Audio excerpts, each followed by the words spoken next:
Hi, and welcome Under the Table. We are an indie TTRPG actual play stream, and tonight we are playing a Forge in the Dark system called A Fistful of Darkness. Hello. With me, I am Keith, your GM for tonight, and with me are some of my very good friends. It's been a while, y'all. He says we're really good, but we're the best, to be fair. You guys are the best, truly. The bestiest. Besties. Let's start with Tim. Please introduce your character, Jeremiah.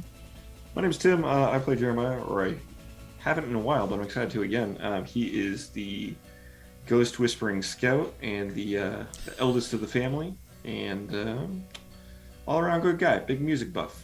You would like to not have him DJ your party.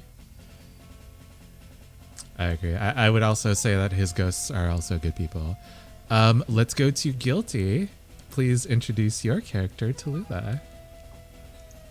Hello, y'all. I'm Guilty Cosplay, and I play Tallulah, who is the second oldest of the Sparrows. She is Jeremiah's twin sister, former bodyguard who traveled throughout the five walking cities of this apocalyptic world and is now back home bounty hunting and rustling up trouble with her family. Nice. And then let's go to Alex and his character, Nico.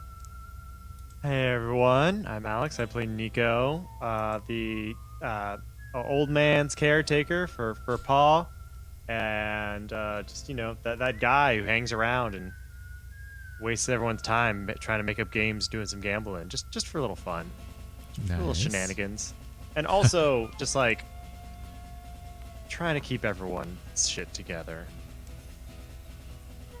and failing. I'm not ready for this conversation with Jeremiah. I don't know what you're saying about. But Liv, please tell us about your character, Josephine. Hi, I'm Liv. I play Josephine Emerson, the leader of the family. Josie is smart. She is focused. She is magical. And she's fucking tired. Of what? Why are you so tired? Everyone's bullshit. Are you fucking kidding me? And finally, last but not least, John, please tell us about your character, Baxter.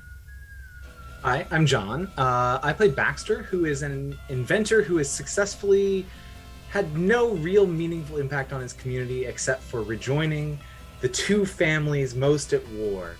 He is the bridge that will bring together the Sparrows and the Crawfords once again. Him and Liam will found the new future upon which the families can move forward.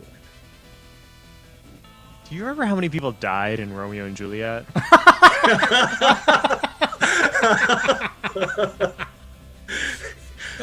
Including okay. the titular characters. It doesn't matter. It doesn't relate here. Uh-huh. I'm pretty sure the cousin died. The cousin specifically died. Yeah, the cousin and the bestie. Yeah. Oh my god, no! No! Mercutio, clearly the best character in Romeo and Juliet. Just throwing that out. Period. Period. Sorry guys, you're gonna die. And the twins stand alone. You're only even in this play. Pack it up.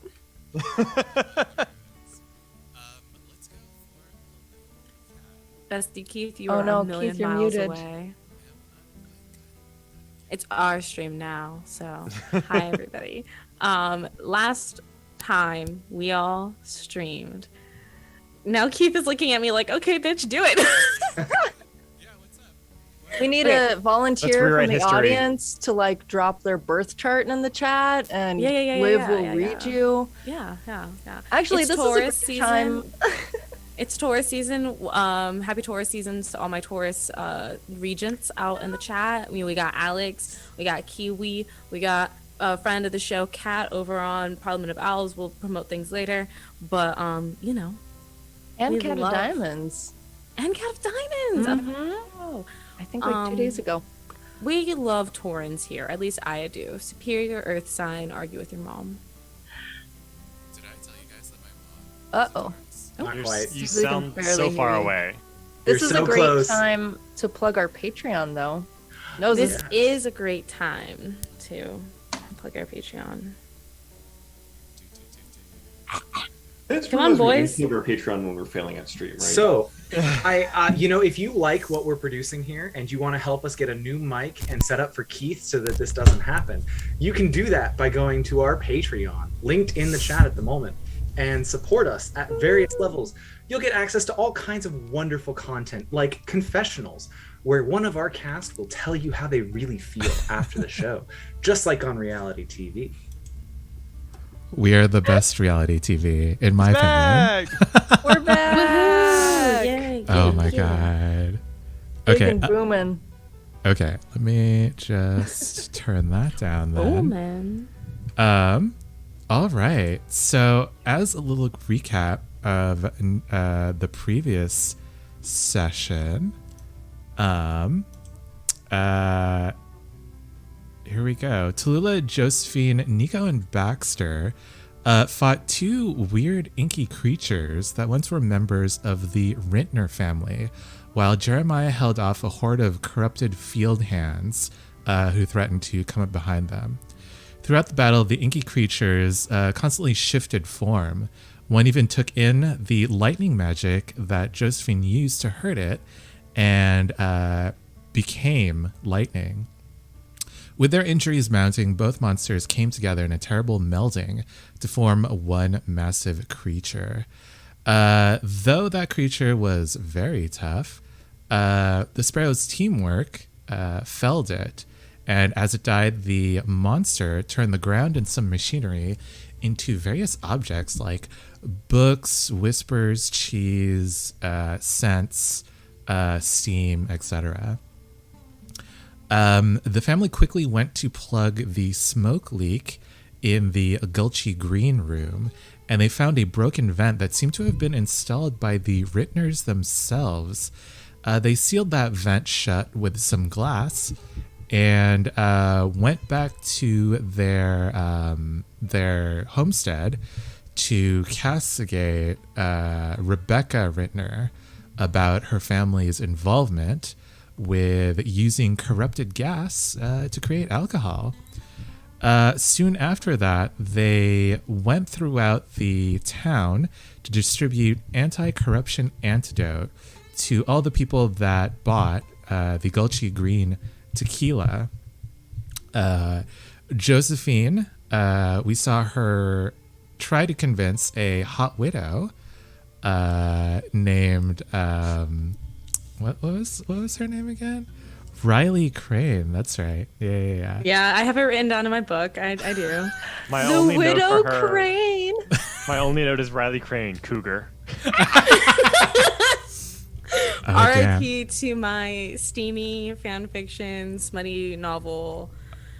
I should have called her Riley Cougar. Damn. No, That was that's my too on the bad. nose. That's too on the nose. There's a line between smutty romance novel and just cheap porn, and naming the widow Riley Cougar is Yeah, that you're line. right. You're right. We keep it classy here under the table. Nico had to go to the City Hall bar to use antitoxin on all of their bottles of Gulchy Green tequila, while Baxter found himself at the Hubbard house, and he had the thankless task of saving the person who is suing him, one Drixel Hubbard.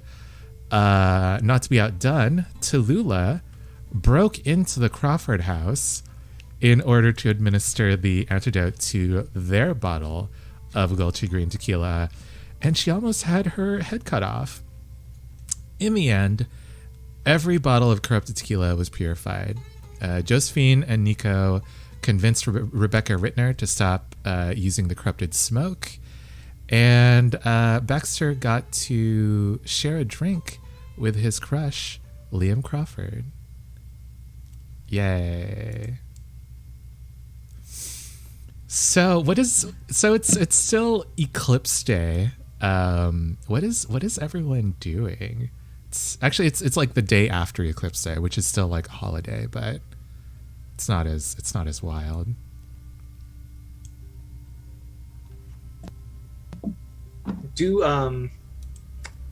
I think we can cut in to Baxter having invited Liam over to kind of like the upstairs space of his new restaurant area.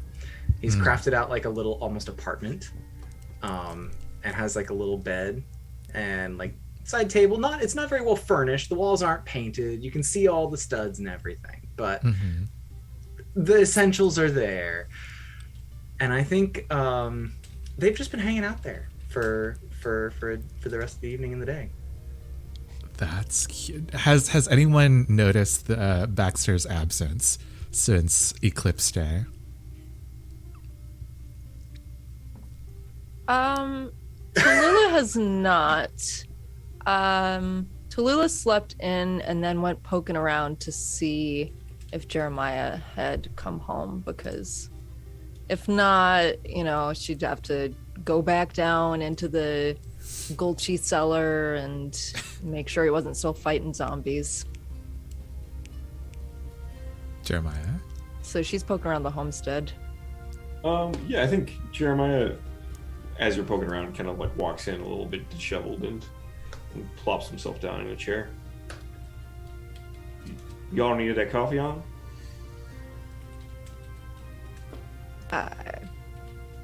Pour him a mug, slide it across the table. You sleep at all? Yeah, maybe a little bit, not a ton. How you doing? Another day, another calamity, right? Mm-hmm. Y'all handle that Gulchi situation? Yep. This town is exhausting. Ever think we should, I know it would be hard to convince Pa, but he's not gonna live forever. You ever think we should just cut our losses and move somewhere else? I don't know, Tallulah, you spend more time in them other cities. Does it make more sense to be somewhere else? They're all pretty messy. At least we got the house. We don't have to teach Pa how to do things different. Yeah, I guess so. Part of me just thinks that bad luck would follow us around. Yeah. We do have that sparrow luck. Well, maybe that's changing. We did handle that smoke monster pretty nicely down there. Oh, yeah? Good job. Yeah, it turned into some weird shit, though. Like, What are you talking about? weird, like old world shit. Like, I wouldn't be surprised if there were, some of your favorite records hidden in the mess of jumble of things that sprouted up in that room. Tallulah, when we going? Well, I'm quite tired from fighting off that thing all by myself. I think I might You've need got a little... fresh pot of coffee on. Look at you. You're already on it. Yeah, all right. Let's head out there. All right. Should we get the kids? You could leave a note. All right. All right, you leave a note, and just as you close the door, maybe a few minutes after, we get a knock, and it seems like, at least to Josephine and Nico, there's no one else at home to answer the door. I got it. Thank you. Stumble over. I'm still really tired, I think. Um, At least mechanically. You open it, and on the other side is an older woman who is dressed like a wizard or a mage. And she says, hello, is this the Sparrow residence? Yes, ma'am. May I ask who's asking? Oh, yes, of course. I come from the Midnight Symposium, where the representatives of Verant in the city, and my name is Riley Crane. Nice to meet you, Ms. Crane. Oh, yeah. Nico Malberg. I tend to paw and such. And nice to meet you as well. I do have some business with your family. Is it all right if I come in? Oh, yeah, please do. I think I just finished up some cornbread. Let me go get you some. Thank you. She takes off her hat as she steps in. She says, "Oh, it's very homey in here, very warm." Yeah, it'd probably be the oven. I'll go turn that off real quick. Oh, well, I meant more emotionally, but okay. So what can we do for you? Well, the thing is, Mr. Nico, it has come to my attention that your family is very close with another pair of families, the Cortlands and the Wilds. Nico and everyone else knows that they run the the Square Dance Hall in the city. I believe it is called. It was Portland and the Wires. Wild. Cortland and Wild. Square Dance Square is the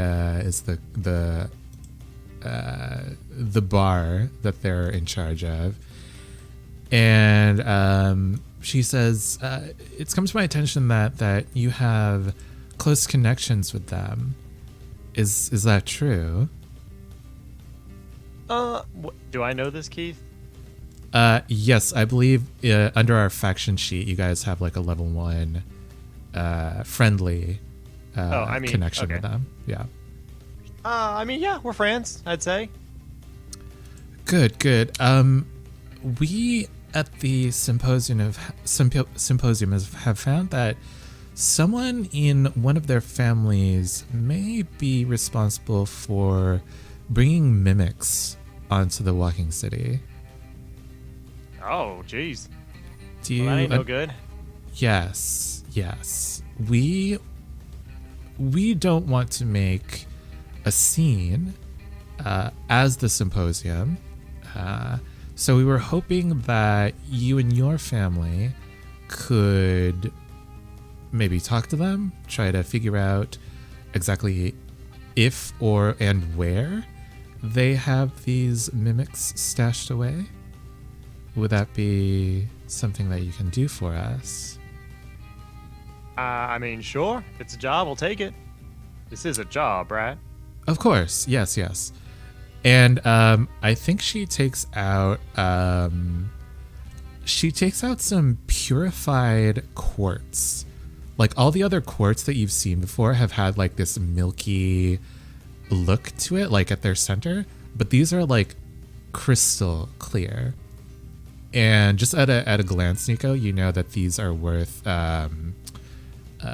6 coin total. Oh my. We take the security of Terrapin's Gulch very seriously. As you should, Ms. Crane. I'm sure that we'll be able to get at the bottom of this right quick. Perfect. Do you want me to go get Paul and update him on it, or do you want me to just let him be and I'll fill him in? Well, that's certainly up to you. I wouldn't presume to try to tell you how to run your family. Appreciate it. I won't bother him. I think Josephine's upstairs reading too, so I'll fill her in later. Josephine? Oh yeah, Josephine Emerson. She's a cousin.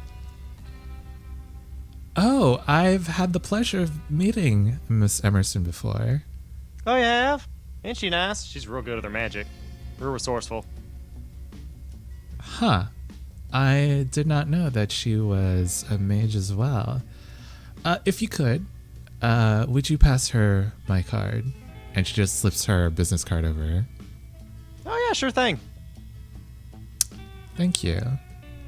And she leaves. And Nico, if you turn the card over, you'll see there are like lip marks on it. None of my business. I go up to Josephine's room. Yo, Josie, I got What? something for you. Either door just blows open. Our visitor wanted me to give you this. Oh. Thank you. She seems to be an acquaintance of yours. No, I just brought her the antidote last night. Oh, how kind. Maybe she wants to repay the favor. I do. In fact, I do believe. I do believe that is what she wants to do. I mean, did you know she's part of the Midnight Symposium? What? Yeah. She offered us a job from the symposium itself. Josephine rips the card. And then we will take that job. Yes, we will. Like I said, none of my business. And I close the door. All right. Tallulah, Jeremiah, what are you guys doing? You get to the Rittner compound, and it still seems to be empty, but it looks like the public health department has come by to clean up all of the biological remains, if you will. All the dead people. So what are you saying, Tallulah? Like, if we go in there, we'll find a whole bunch of pre-fall stuff, or pre-eclipse stuff? That's what it looked like last night. I mean, should be safe down there, right? We closed the vent. Just to be safe, let's be extra quiet. You got it. You guys are very, very quiet. We have a montage of you doing like the sneaky kind of thing. Yeah, I'm not gonna make you guys roll because there's like nothing in here. But yeah, I just like this image. And when you get down there, yeah, it's just like Tallulah said, Jeremiah. It's just like a bunch of stuff that looks like it's always been there for some reason. Like if you pull at the edges of a book that borders like the actual earth part of the floor, you'll see like an imprint of the cover on the ground next to it. So it looks like it's like always been there. Yeah. But it's started to collapse because all of the like intangible things like whispers and steam have like all evaporated. So like it's like caving in a little bit. But Did if you say whispers? yeah, whispers. That's so fucking cool. Yeah, Tallulah, you noticed that like after you were done fighting this monster, just like these weird whispers just like came from the ground. Huh. It's quieter in here than it was last night. Let's take a quick peek, see if we can find some music, find anything of value, and let's get out of here. Sure thing. Yeah, you guys collect 5 coin worth of stuff. I think that some of the more valuable things you find are like calendars, like pre-eclipse calendars. So it's like these are like museum pieces basically that you can sell off, and they're like very obviously pre-eclipse. Yeah. Can I specifically look around for anything that seems to be about like magic or medical science? Choose which one. Oh, medicine. Medicine. Yeah, you find these you know how in like our doctor's offices, they have those little those models of like how the pancreas sits behind like the liver or whatever that situation is, and you can just like pull out the different parts of it to see how everything works together.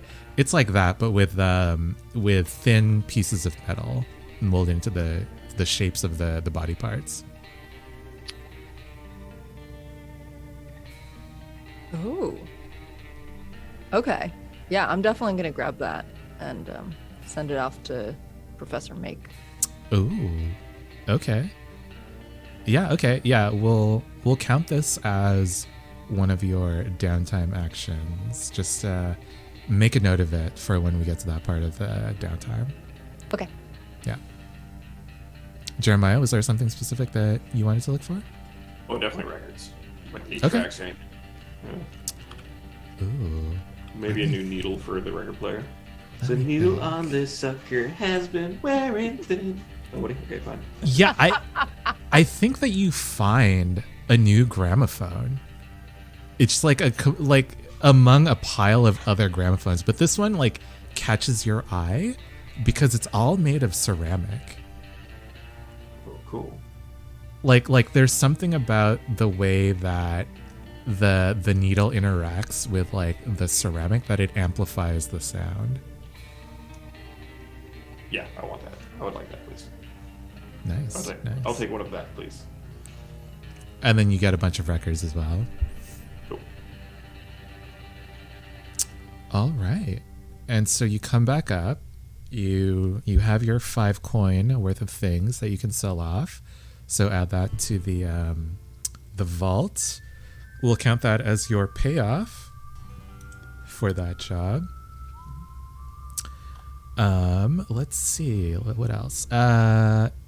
Your crew earns 2 rep by default, plus 1 rep per tier higher. You guys are tier 1, 2? 1. Oh, 2. 1. Yeah, we're 2. Then you guys gain plus 1 rep. So 3 rep in total. We have the coin. Oh, Doom. How much Doom do you guys think you collected? I don't think we None. collected that much, if any. None at all. Interesting. Yeah. So I don't think we collected any Doom because we solved the problem in a way that produced no side effects. We actually Right? saved everyone from environmental side effects. We went above and beyond and did not let our rivals die. I think That's really fun. I would say 1 Doom because of the way that Tallulah saved her rival, which is she broke into the Crawford house, did not tell them anything about what was happening, and forcibly applied the antidote to their bot, and she got caught. okay, but they're alive. They're alive. So close to a doomless mission. And it The was mission was sick! over. You forgot to mention that it was fucking cool. Remember You're the right. part where I like threw the bottle at her and then Yep. I like dodged out from under her sword and I You're was like, so right. peace out, You had bitch. all the flash. No. Yeah. No, my bestie makes a very good point. This was after the mission. What? No, this was all part of the mission. So close. That's like gatekeep girl boss. Wow. Liv was doing one of these.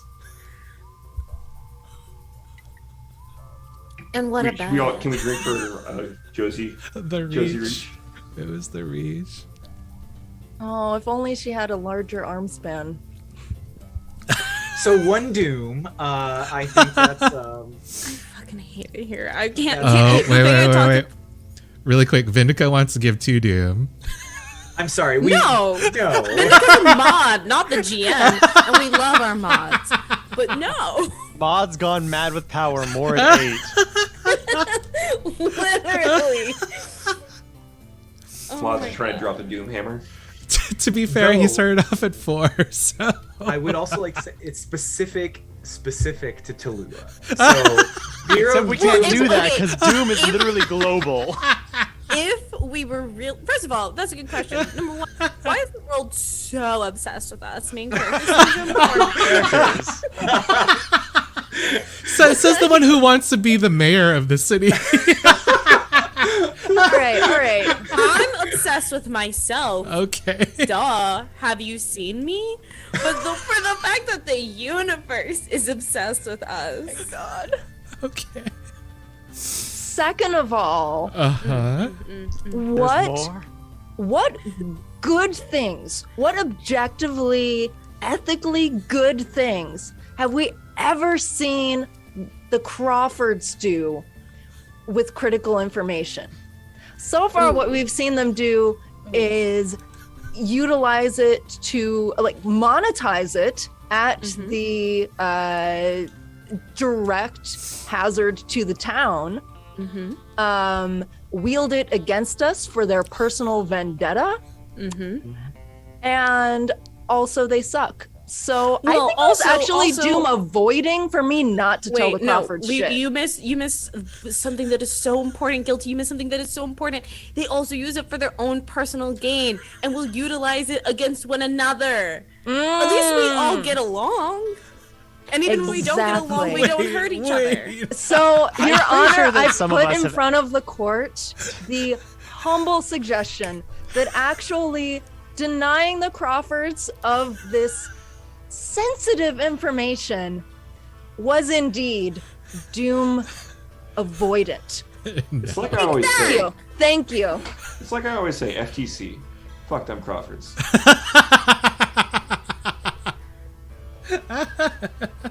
And that's what you missed on Glee, baby, okay? 'Cause you're Doom. Ooh, oh, I love Don't this. even try us. Guilty and I have been talking about how we want to do a PowerPoint night, and this is now me telling the rest of the group, hey, we're doing a PowerPoint night. Let's do it. Literally when I'm so down. Maybe June. Maybe June. Ooh, Ooh. that would be fun. Okay. Yeah, let's Okay, keep it on the wraps. wraps. Yeah. So one Doom, because of how Tallulah played her cards, and cool. So now that that's done, how much Doom do we have, y'all? Right now we are at 1, 2, 3, 4, 5. 5. Nice. 5 of 9. Correct. 5 of 10. 5 of 10. Okay. All right. Now entanglements. Who wants to roll a d6? I'll do it. Do it.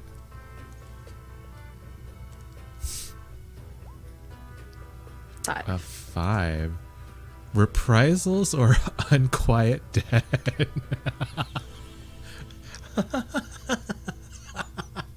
Isn't that what we got last week? What we always get. Can we re-roll for variety? Wait, what are Yes, reprisals? Wait. It's Oh. gotta be the Crawfords, yeah. It's gotta be Oh. D&E. Yeah, of course. Yeah. Tula, you broke their window? They're going to break all of your windows. All of them? All of them? Yeah, all of them. Our poor home. Yeah. Wait, Keith, hold on. Uh-huh. Got a rules lawyer here. We did choose secure on our last upgrade for the house. True. Okay. Public Defender Tim. You're right, Public you're Defender right. nerds out, steps up to the approaches the bench. Yeah, it's like I read the rules. Objection. Now I know the rules for the Okay. game that we played for 18 sessions. What a king, ladies and gentlemen. What a king. And you know what? Keith already tried to do the home thing, so I guess we have no punishment. Oh, wow. Them's the breaks. That sucks, doesn't it? Tell him, Regent. Okay, yeah. In that case, I think that there's a notice that goes out that's warning people about a bunch of hooligans that may be trying to give you snake oil to put into your tequila. This seems to be a public service announcement issued by the Department of Security, which of course is headed by Josephine's rival. What is his name? Starts with E, right? Edwin Crawford. Didn't that dumb bitch somehow get our house or our land taken away? What does security have to do with that? We didn't It's have all- security then. Yeah. Stupid. Did we ever resolve that? No. No, your debt We, is still like, piling robbed up the at the bank. bank. We went, robbed a bank, vandalized it, and still Oh wait, did that's nothing right. to And solve then our problems. I used the glasses, and the documents were like way the fuck over there. And then we're like, well, let's fix the tequila. Yeah, we have a lot of fires to put out. Can't start. I think next arc will be the bank comes for you. We tried. I know you did. I know. We could hear me out. Okay. Ms. Cougar did pay us. We don't have to do the job, but it would tank our reputation. Here's How the much do we thing. owe the How much do we owe the bank, Keith? Like 50 coin. gold. 50 coin. Yeah. We just got an easy 5. We could chip away at it. It's true. If we could get an extension, we could probably make it work. You can talk to them. What is their relationship with y'all? What level are you? Oh, it's level -3. The drop? Yeah. Can we get Yeah. Oh my god. I assume so because it's like, good or bad Mhm. relationship. Yeah. What are we going to do? Because, like, I'm going to be real. Josie is not trying to get involved with this woman. Especially now that she's part of the Midnight Symposium. It's Josie doesn't mix business and pleasure. Oh, I But love she Well- this. did already pay us, and I said we'd do it. You son of a bitch. How dare you insult my potentially non-existent, maybe dead mother? I think me and Jeremiah are like still heading back to the house, right? So we haven't been told that you took any jobs. I mean, we can I'll head fast straight forward. back there.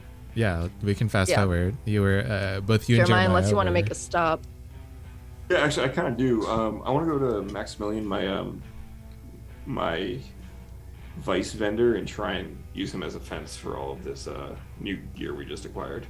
Oh yeah, for sure. Yeah, he's like, yeah, this looks like some quality stuff. Where did you get these Is this real paper that's lasted this long? Yeah, we were out in the waste. We found a little like a cold fridge under the thing. Anyway, do you want it or not? Oh yeah, no, of course. Yeah, here's 5 coin.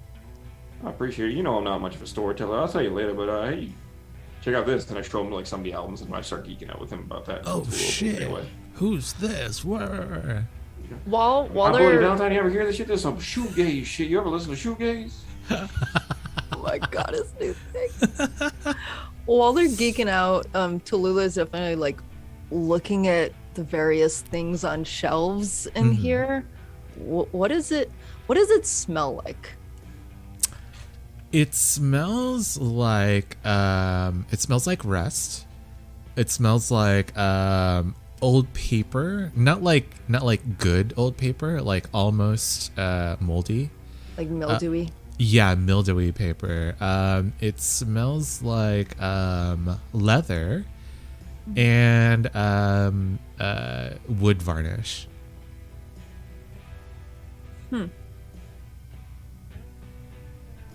Interesting. Are you looking? I think Jeremiah's friend says, "Miss, are you looking for anything in particular?" No. Oh, I mean, well, what have you got? I don't know. I got a little bit of everything.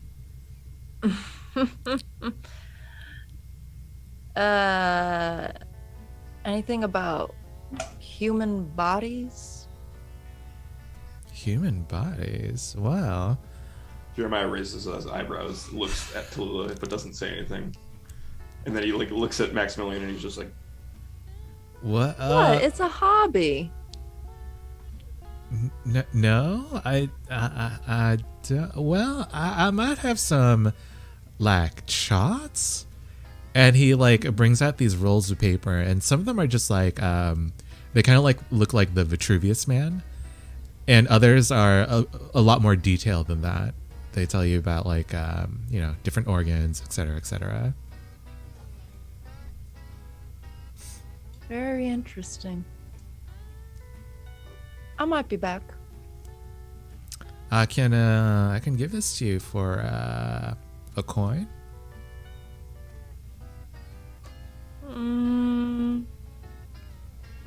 We're kind of in a tight spot right now, All right, so no trouble. I'll let you hold on to a little longer. Certainly. hey, Max, I got a duplicate album here. This is a little Guyana drill music. Do you want to maybe do a 1-for-1? Sure. Take your pick. He's like, no, I'm going to give you a record I just picked up. You give me back the chart for her. Oh. Oh, Jeremiah, you don't need to. I mean, if you're sure. No, I mean, I think I have a better impression of this one anyway. He doesn't. Oh. I appreciate it. That's cute. So Jeremiah, will this be you donating one of your downtime moves to Tallulah? Yeah, let's do that. Okay. There we go. So Tallulah, you have 2 rolls on that clock. Actually, now that we're in downtime, why don't we just do those 2 rolls? Are those luck rolls? No. So with the looking through the stuff in the Rittner's house, what do you think? What kind of skill do you think that is? I was thinking survey. That makes sense. Yeah. Okay. What is my position there? Controlled standard. Okay. I'll just roll that one straight off. It's a 5. Ooh, so fill in 2 spots on that clock. Nice. Thank you. What are you at? I am at 8 out of 12. So close. All right, one more roll because of Jeremiah. What kind of roll do you think that is? I'm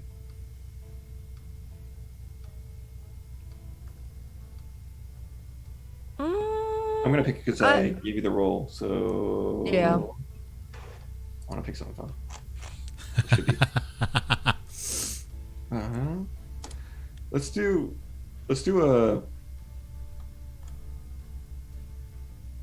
a guts roll. I want her to like get grossed out by something that she finds. Oh my god.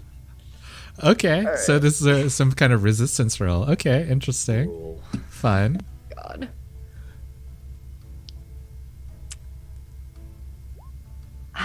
A 3 is my best. 3. Okay, so just fill in 1 point. Tallulah, I think you just get grossed out by too many of these posters, and you make a mess of quite a lot of them, and so you are unable to mail them to the professor because of the state that they're in.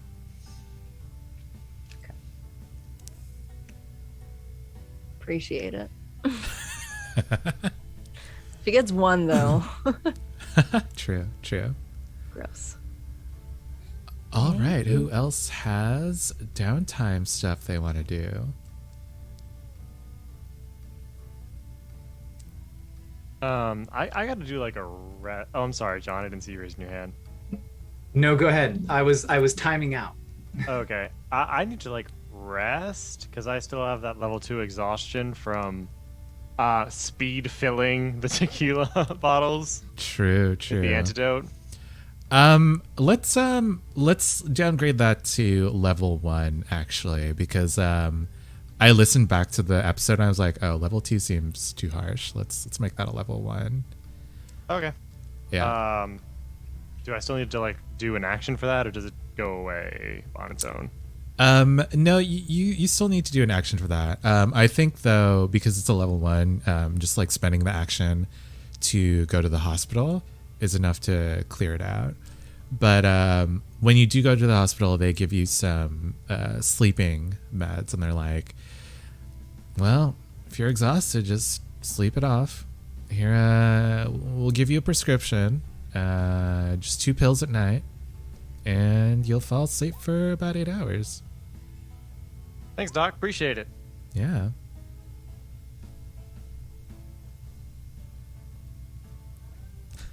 What are these? What are Do these I have to go to clocks? the doctor for my level 1 snake bite, or is that going to go away by itself? You do have to go to the doctor for that. Yeah. Shit.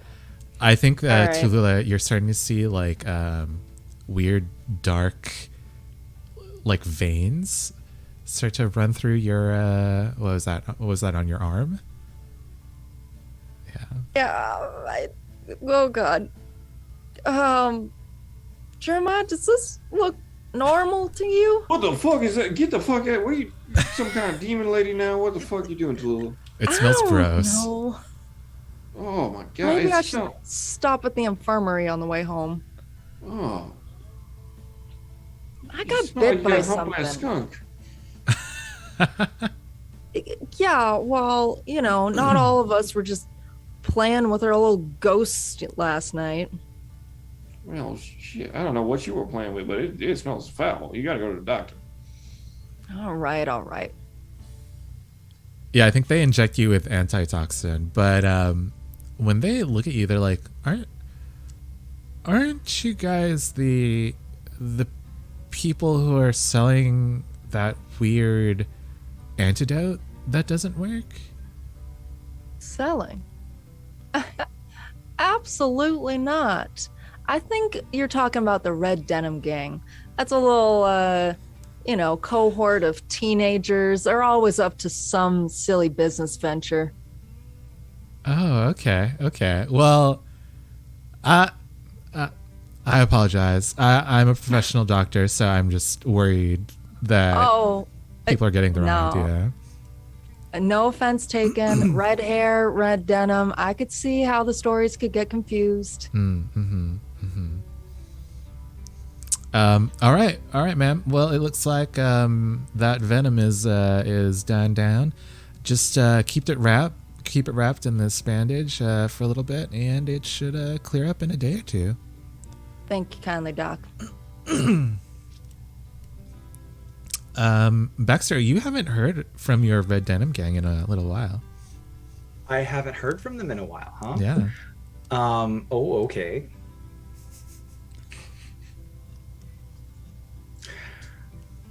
I think. Is this unusual? Is this like significantly atypical? Well, you know that they take like various jobs throughout the city, so it's only been like a day or 2, so you assume that they're just busy with other stuff. And also it's like a holiday, so Sure. I think if it's a holiday, I'm not going to think anything about it. Okay. What have you done? Oh, child. Okay, anyway. Okay, we still have that, like, gaggle of my dad's shit, right? you still have 2 Yes. more items. 2 more items. Okay, so those are 2 useful items. Would you say that there's anything in there that may not be useful, but at least is, like, pretty or seems like something somebody would want to buy? If you would want to sell one of those items, you can cross it off the inventory. Never mind. Not that. Taking that back. Fucking hell. For my downtime, I would like to I guess technically acquire a type of asset. Basically, I want Josie to go to, oh fuck, what's that place called? Salvation's Gift, and set up her own little shop to try Ooh. to sell some things. Like an Etsy shop? What are you selling? Yeah. No, seriously, like I think Josephine is making using her glass magic to craft like little trinkets and pieces of jewelry and also using her magic to make like little charms, like, and obviously nothing that's gonna like change somebody's life, but just like you have a headache, here's like wear this necklace. You trying to catch the eye of somebody, take this little crystal and put it in your shirt pocket, and like little things like that. And also if there's any goodies that she has gathered over these like past few adventures, that are just like sitting on her shelves and gathering dust, she's gonna take those and sell those too. And I'm gonna pack up some of my books in case there's anybody who would want to buy them at a very pretty penny. That's fair. Because somebody's gonna save this fucking house, and I guess it's me. All right. What skill do you think this is, Josephine? Oh, gods above.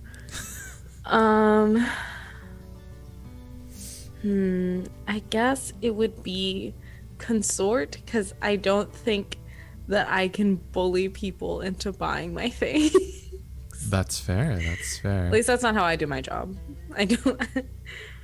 Nice. Yeah, I think you get help from the Salvation's Gift, since you all are like friends with them.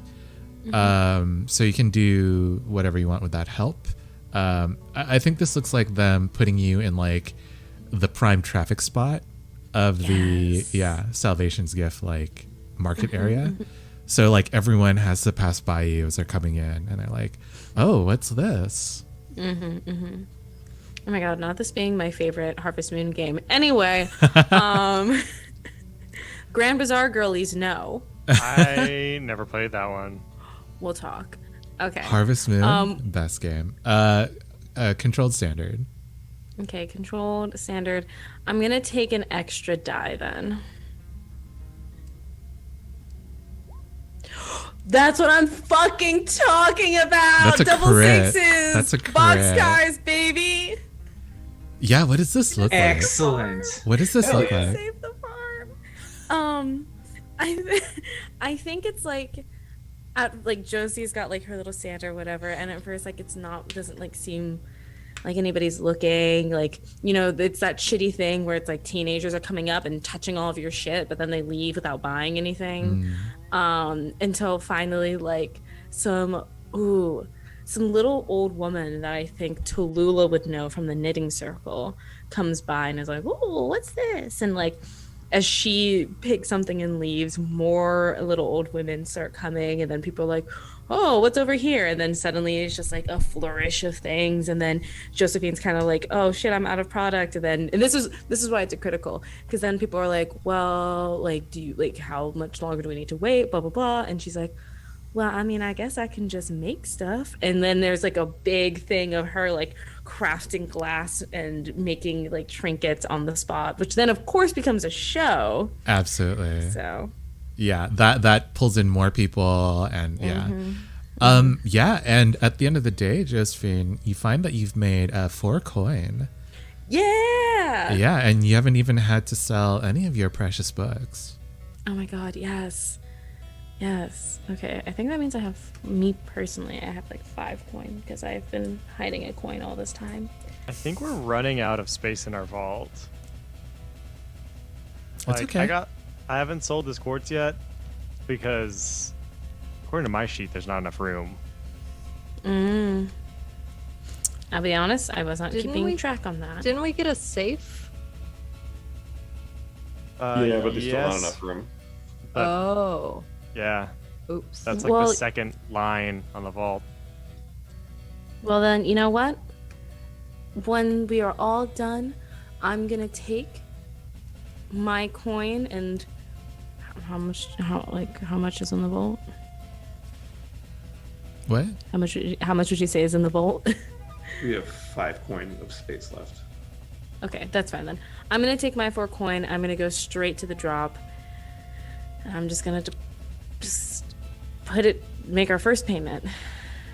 The person at the counter says, "You're part of the Sparrow family. Is that correct?" Yes, I am.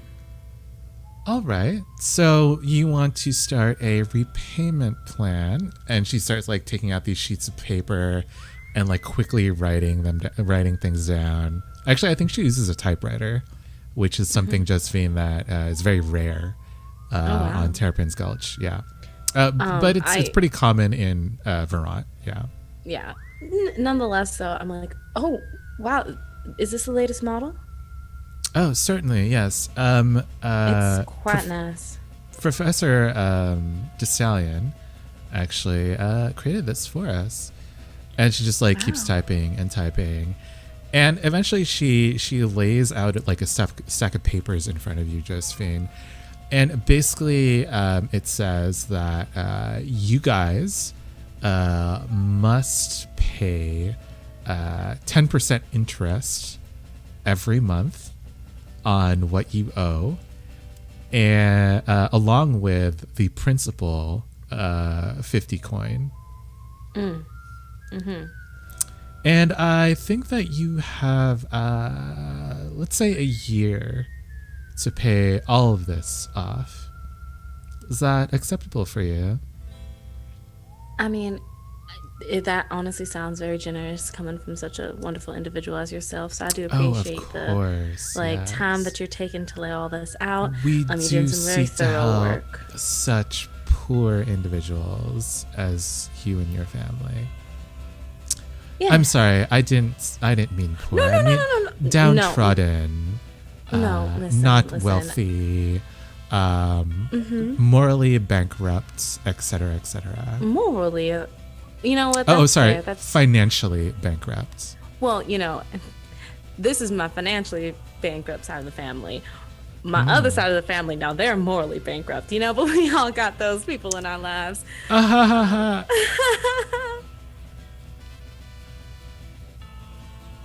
Thank you for your time. Of course. Will you be making a payment then? Today I will, yes, indeed. How much do you give her? I give her my personal 5 coin. Oh, that's enough for the interest. Oh, good. Well, I'll be back before the end of the month. Mm-hmm. I will. It's good doing business with you. That's funny. I would disagree. And I just take my papers and I leave.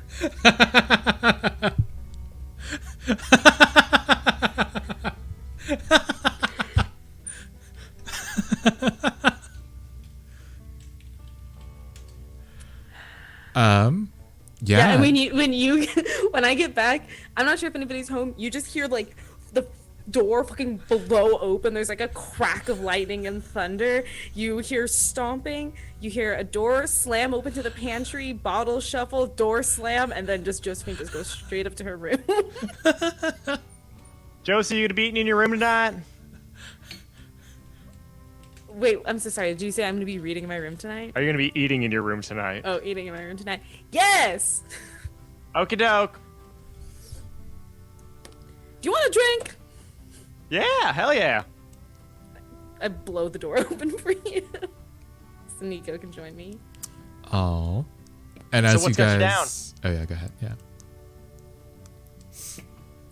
I started paying back on a mortgage. That's so sweet of you. We should probably Yeah. just have a meeting. I think we got some money in the vault that we could probably contribute to it. I mean, I would hope the 5 gold, or the 5 coin I made today only covered the interest. Which How'd means you make we'll 5 coin in one day? Don't tell the others, okay? Okay. I opened up a little shop at Salvation's Gift today, and I made a bunch of jewelry and trinkets and charms, and I sold them. Why don't you want to tell the others? That sounds great. They don't need to know. They don't Yeah, need to know fair. what I do with my time. Baxter's gonna be worried that his restaurant ain't gonna pay off the mortgage.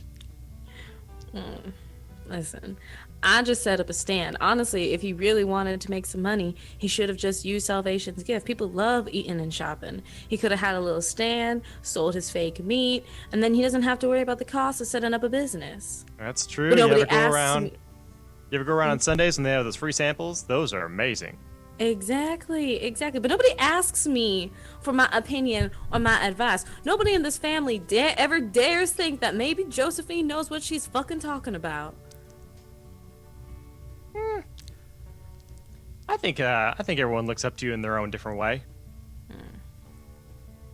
I know I do. Well, it's because you're sweet. People don't give you enough credit either. I don't need credit. What am I gonna do with credit? Probably Can't gamble with credit. Speaking of, I got an itch. You want to help me out? I know you used all your coin, but like, I don't know. We can do something in here, right? How about we gamble secrets? Sure, why not? Okay. If I win, you get to ask me you get to ask me a question, and I gotta tell you the truth. No, you know what I mean. Shut up. You know how this game works. Go. What game are we playing? I was like, wait, I'm lost in the sauce. Really quick, welcome to Zombie Orpheus and your raiding party. Hello. What a name. Hi. Yeah, I love it. We had some good names. There's like a je ne sais quoi in here earlier. That was good. Yeah, what skill do you think this is, Nico? And Josephine? Well, I'm doing this for my grit, but as far true. as skill goes, Yeah, roll your grit first. Let's see Okay. how much you get back. about where there it is. Indulge bites. Ooh, Awesome. nice. I had Yeah. 6, so I'm down to 1. Perfect. Period. Yeah, what is this game that you guys play? Is it like cards?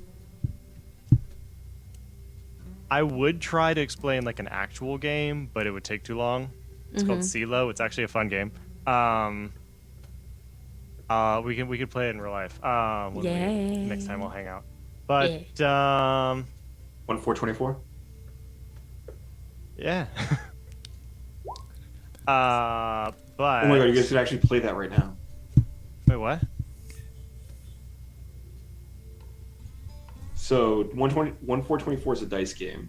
You Okay. you get to roll up to 6 times. You need a 1 and a 4 to play the game. Like, so you need to keep those on your dice, and then you want the total to be as close to 24 as you can get. So I've whoever played rolls- this. Yeah. So whoever gets the closest wins the game. So you need a 1 Including and a the 1 and the 4?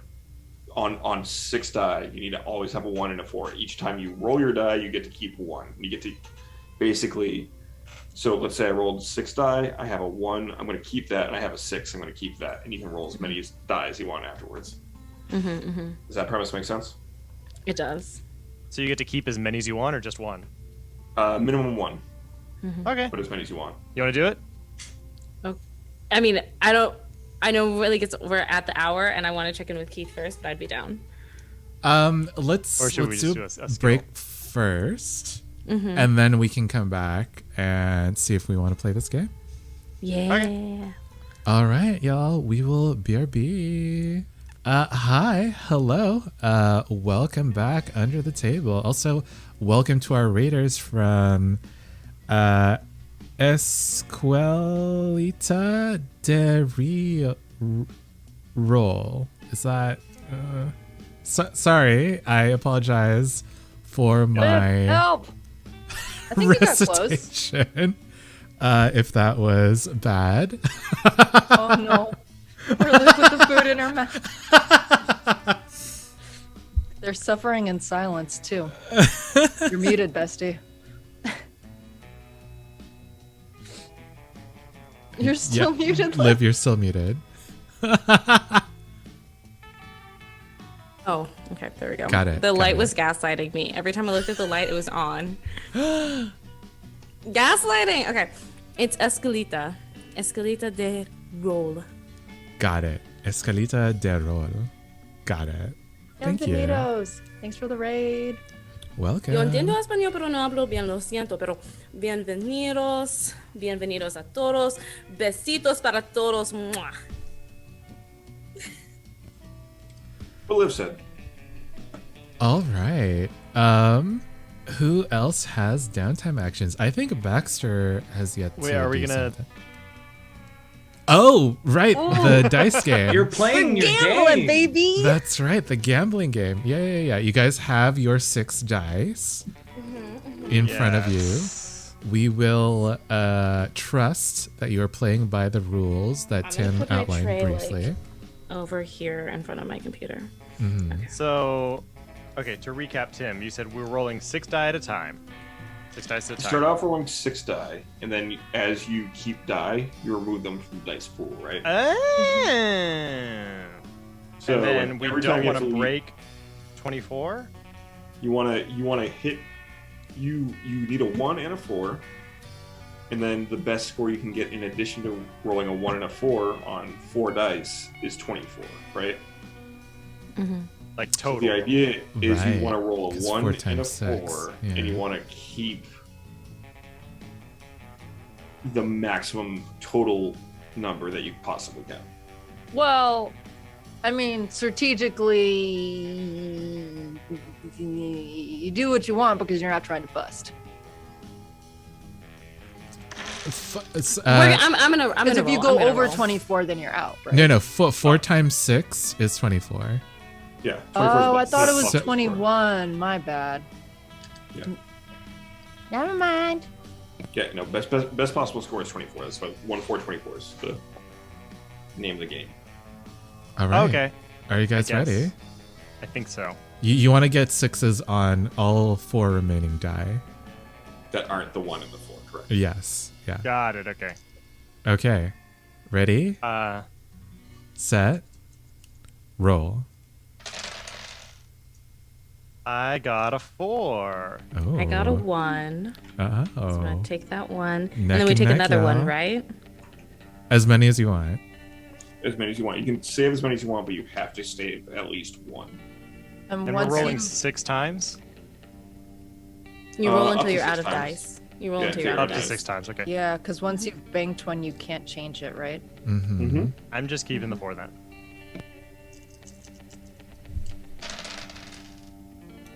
I got a 1, which I'm keeping. I didn't get anything, so I have to roll again. No, you gotta keep at least 1. Oh, okay then. My bad. Okay then. Yeah. Okay, I'm taking that one. I'm being honest. I remember the numbers. I had a 5, a 6, and a 2. So Oh. Yeah. Okay. So if you got a 1 and a 6 right now? Mm-hmm. Oh God. Gotta Have to keep take a one. 3. Ooh. I got 1 dice left. 1. What'd you get? Did you get 2 6s?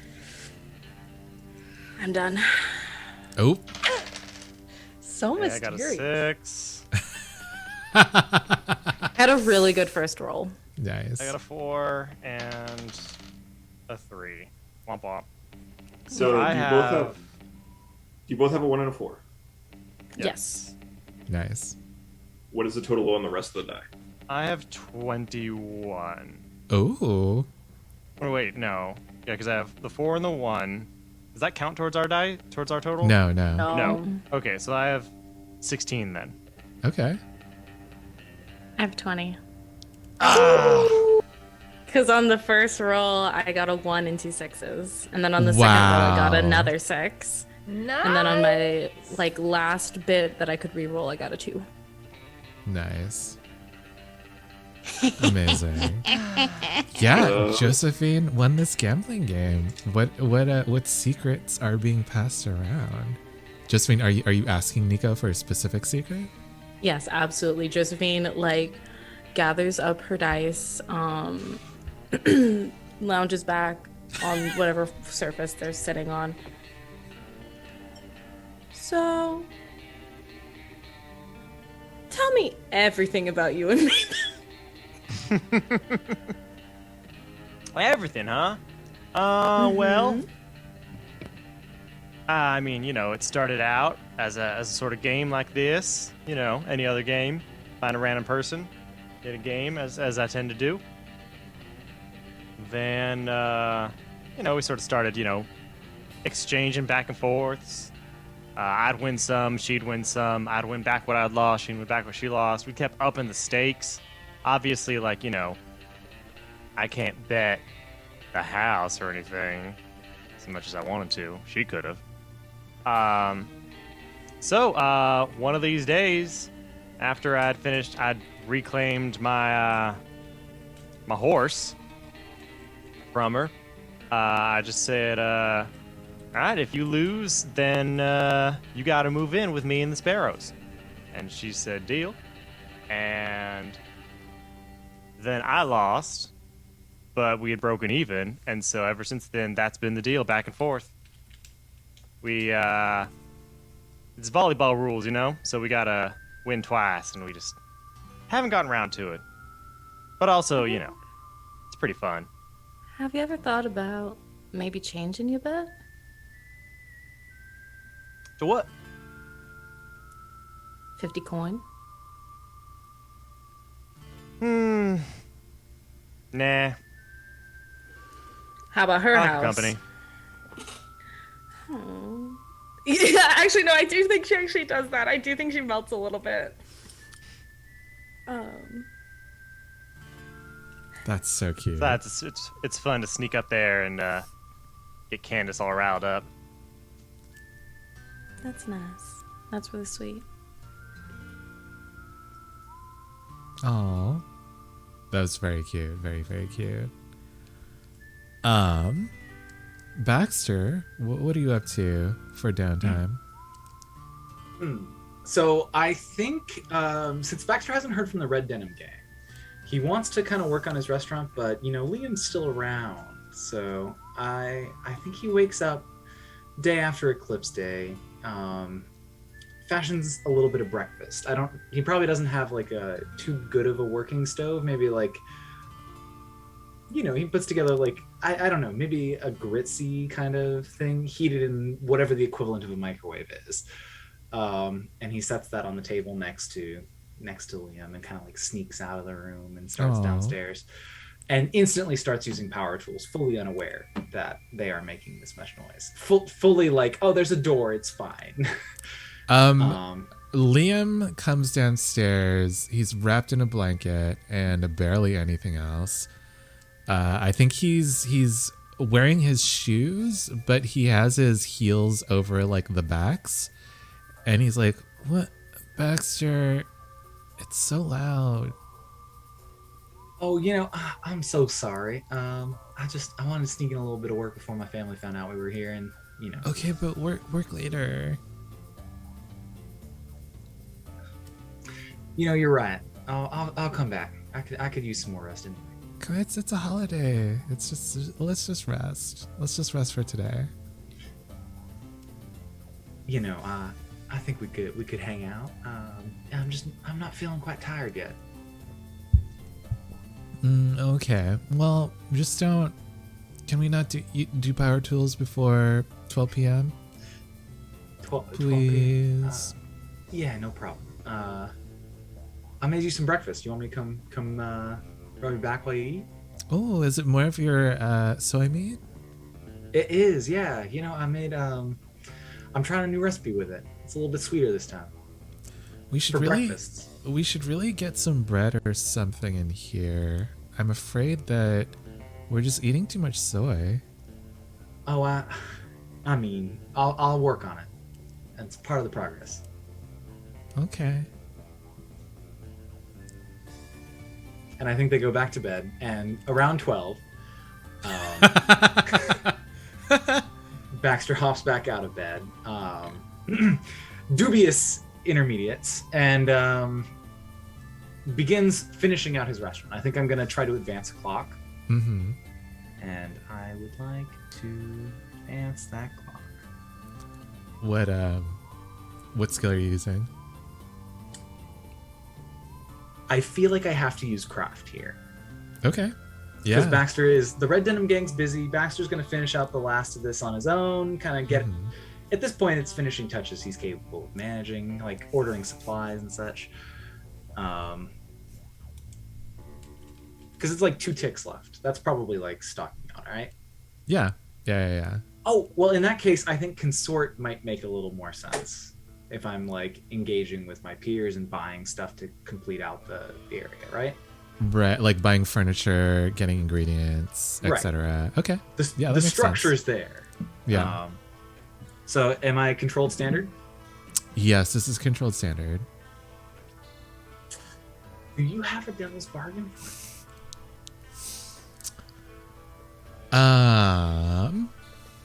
Oh, do I want to? Okay, wait. So, just as a little recap, Archibald has a favor. You've given Archibald a favor to use against you. No, thank you. Sorry, I appreciate not against you, with you. with me. I'm wondering if he wants to be part of this meat venture with you. Oh, I Not Archibald the businessman and not the Archibald the investor. Jeremiah's gonna Right. beat your ass, dude. I fully do not trust Archibald at this point. There is zero. Finally, somebody you don't chance. trust. Wait, why don't you trust him? He gave you the ingredients you needed to make these antidotes. Fuck you, Keith. Fuck you. So I'm gonna go ahead and push Keith is myself gonna get his ass beat by Jeremiah, not Tim. a little Jeremiah. bit. He also shot me. Oh, that's true. How do you know that's? Do you know their dad, their collective dad, fucking is taking our house away? But whatever. Yeah. Oof. Rough. I got a 4. Oh, 4. Yeah, that's 2 ticks. You got it. Which I'm done. Yay! It's What is- ready. What does this look like? Walk us mentally through your new restaurant. All right. So I'm gonna do this a little narratively. I think Liam has been kind of sleeping upstairs. Baxter puts the finishing paintings up, and the suppliers drop everything off before Liam leaves. And so Baxter walks in and is like, you know, I want to show you something. I've been working on this a good long time. I want to show you around. Come with me. Okay. They like walk out to the front, and you can see this like faux neon sign made out of this. It's not actually neon, but it kind of glows, just kind of like a haunting glow, surrounding Baxter's Burger Emporium. It's kind of like an orb logo where it's Baxter's and Burger and Emporium in big letters. As you walk in, it's kind of got that like diner feel where the doors have those nice big railings. You pop it open. He's definitely read a book about like, you know, the mid 20th century diners, and he has imitated it to a T. And I think as he sprinkled it around, there are some things that he's like hung and framed Liam's notes that helped him get here on this wall that are like our history. And he's got like a little sentimental, like, as you enter, there's a little hallway and it's like our story, how we got here. There's call outs to Liam is first and last, and the Red Denim Gang fills in the middle. That's cute. And as you round the corner, you can like order your thing, and there's like a little cash register and stuff. And as you turn to the right, you like there's a big seating area where you can go and hang out, and there's a counter for picking up your food. Do you have cook staff, wait staff already? Are they? Oh, I guess it's like holiday still, so they wouldn't really be in. Yeah. Right. We have arranged for cook staff and wait staff, and I have offered the Red Denim Gang shifts, but they haven't accepted yet because they're still out on holiday. So if they want it, any shift is theirs, but we have backups. Okay. Cool. Yeah. What kind of marketing do you do? Do you have like flyers that you're passing out? I think Baxter has talked to some of his friends in the Salvation's Gift and has arranged for a food truck in Salvation's Gift where they will do a little promo and hand out flyers. Almost a soft opening. Nice. Yeah. Okay. Yeah. We'll see how that goes next time. Great. Because you've made your restaurant. Let's see if you can make it successful. Welcome to Business Simulator on Under the Table. And I think the way Baxter has filed his LLC, the profits are under the family name and will go to pay our family debts. Aww. That's sweet. Just make sure the bank doesn't try to, well. Anyway, who else wants to do... Separate but paying. Uh-huh. Who else wants to do a downtime? Jeremiah, yeah? So... Oh, when really you go to the quick. bank, it's always the same teller, I assume, right? It is. Really quick, welcome to TPK Roleplay and your rating party. Hello. It's always the same teller at the drop, yes. But there is another bank in town. Right, but the drop is the one that owns our debt. Mm-hmm. So I think I want to... Stock sounds so bad, but that's what I want to do. Okay. That teller. Uh-huh. And have a conversation with them. Okay. You just want to talk to them? Yeah. Are you waiting until the bank closes to talk to them? Or is this like a lunchtime? Okay. I'd love to catch them outside of work. Okay. Yeah, I think that they're locking the gate to the stairway up into the bank behind them. She is saying goodbye to the two security guards that you know, Jeremiah. And she is slowly walking away. I'm imagining she has like these curls, almost ringlets. And she is wearing a cardigan with a skirt that is both too long and too short at the same time. And she's wearing like orthopedic shoes and like off-white gloves. And how do you introduce yourself? Do you just like stand in her path, or what's the... No, I think Jeremiah like makes pace with her and says, "Yeah, I got a little business proposition for you. I'd love to buy you a drink if you want to talk for a minute."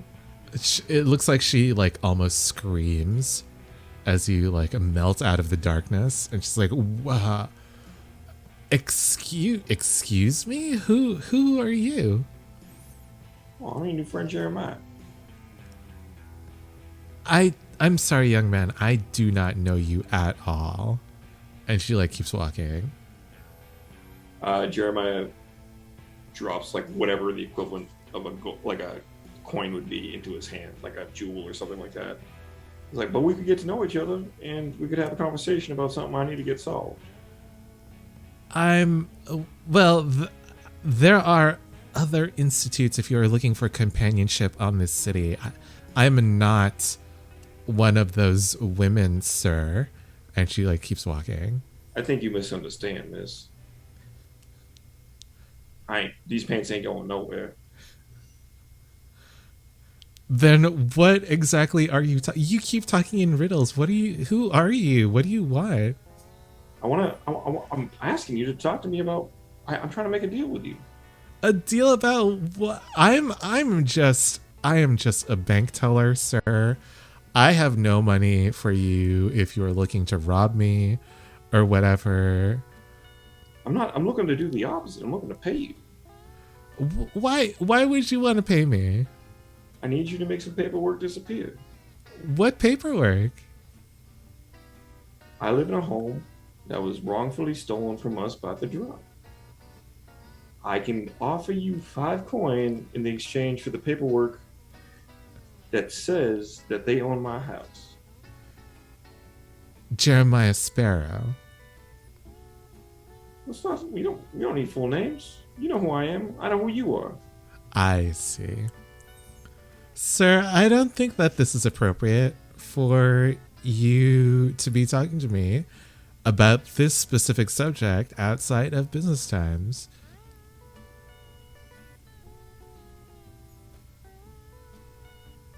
Okay. What was your name again? That seems very threatening. Excuse me. I just want to know who I'm talking to. I'm just saying, tone counts for a lot. I am Lydia Smith. Pleasure to meet you, I suppose. Lydia, I'm not asking you to do anything illegal or wrong. I'm just telling you that, like, my family, we've lived in this house for a long time. Somebody did us wrong and said we owed them money for a house that we've owned. I don't want you to do anything that you feel uncomfortable with. I just want to try and solve this situation in a way that makes sense. I think that I think there's a role. This is your downtime. This is your role here. Yeah. Controlled. Actually, what skill? I want to use command, but I think it's more of its worth. Yeah, that makes sense. Yeah, this is a controlled standard.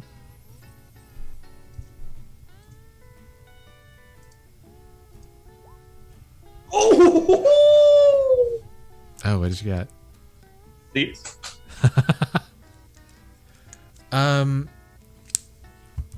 I think that she listens to your story about your family. Maybe you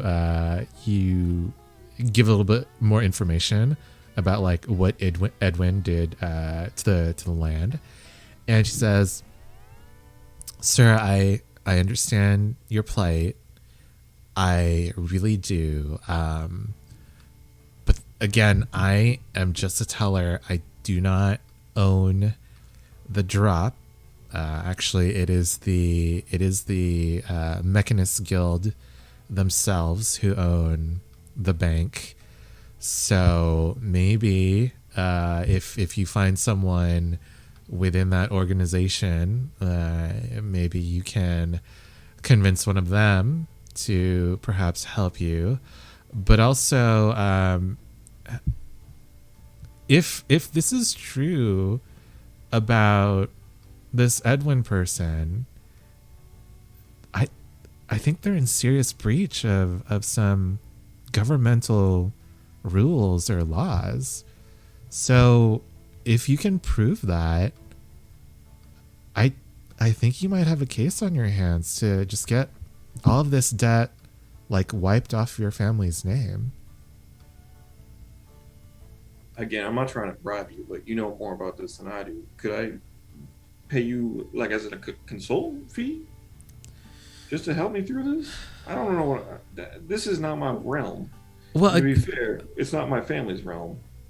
Again, I am just a teller, but I'll see what I can do. Appreciate it. Jeremiah, this is a long-term project. What do you want to call it? Are you trying to convict Edwin, or are you trying to get to someone within the Mechanist Guild? Well, I already know somebody in the Mechanist Guild pretty quickly, right? Mm-hmm. So Edwin is the father of the Crawfords and my personal rival. wait, say again? Edwin is the father of the Crawfords. Josephine's a personal rival, but if we arrest their daddy... Yeah, what would Jeremiah want? I'm just I saying. think he went into this wanting to just clear the house, but that's way too tempting. Mm-hmm. All right. Call me a devil. I'm here with my bargains, okay? So this is a 12-step clock called Lock Up Edwin. Or I guess Accuse Edwin? Yeah, because you're looking for I That's fine. I'm gonna call information. him up. You did roll a 6, so you can fill in 3 spaces, 3 slots. Is there? So clocks are always 6. It looks like. Is there a way to? Oh no, maybe I can. Oh, okay. Gotcha. You can choose Yeah. a different one. 12. Yeah. How many can I fill in? I'm sorry, Keith. 12-step clock. Fill in 4. No, is that? Did I say 4? Or is it 3? I think it's 3. Yeah. Thank you. All right. Jeremiah is out of downtime actions. I believe that everyone else still has 1.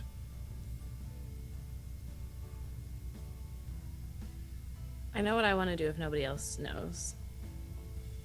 So speaking of long-term projects, I guess now's a good fucking time to check in on my other one, which is building a good relationship with the Midnight Symposium, huh?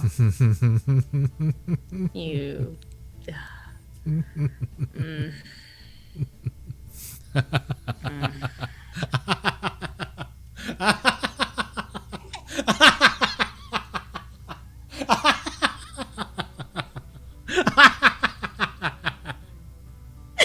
The sound of a double Scorpio. It's sick and it's twisted and demented. I wonder how long he'll go if we don't stop him.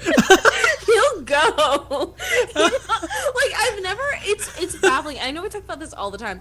I've never met somebody with such a genuine maniacal laugh, like an evil laugh. Like Keith needs to get into voice acting. It's ridiculous.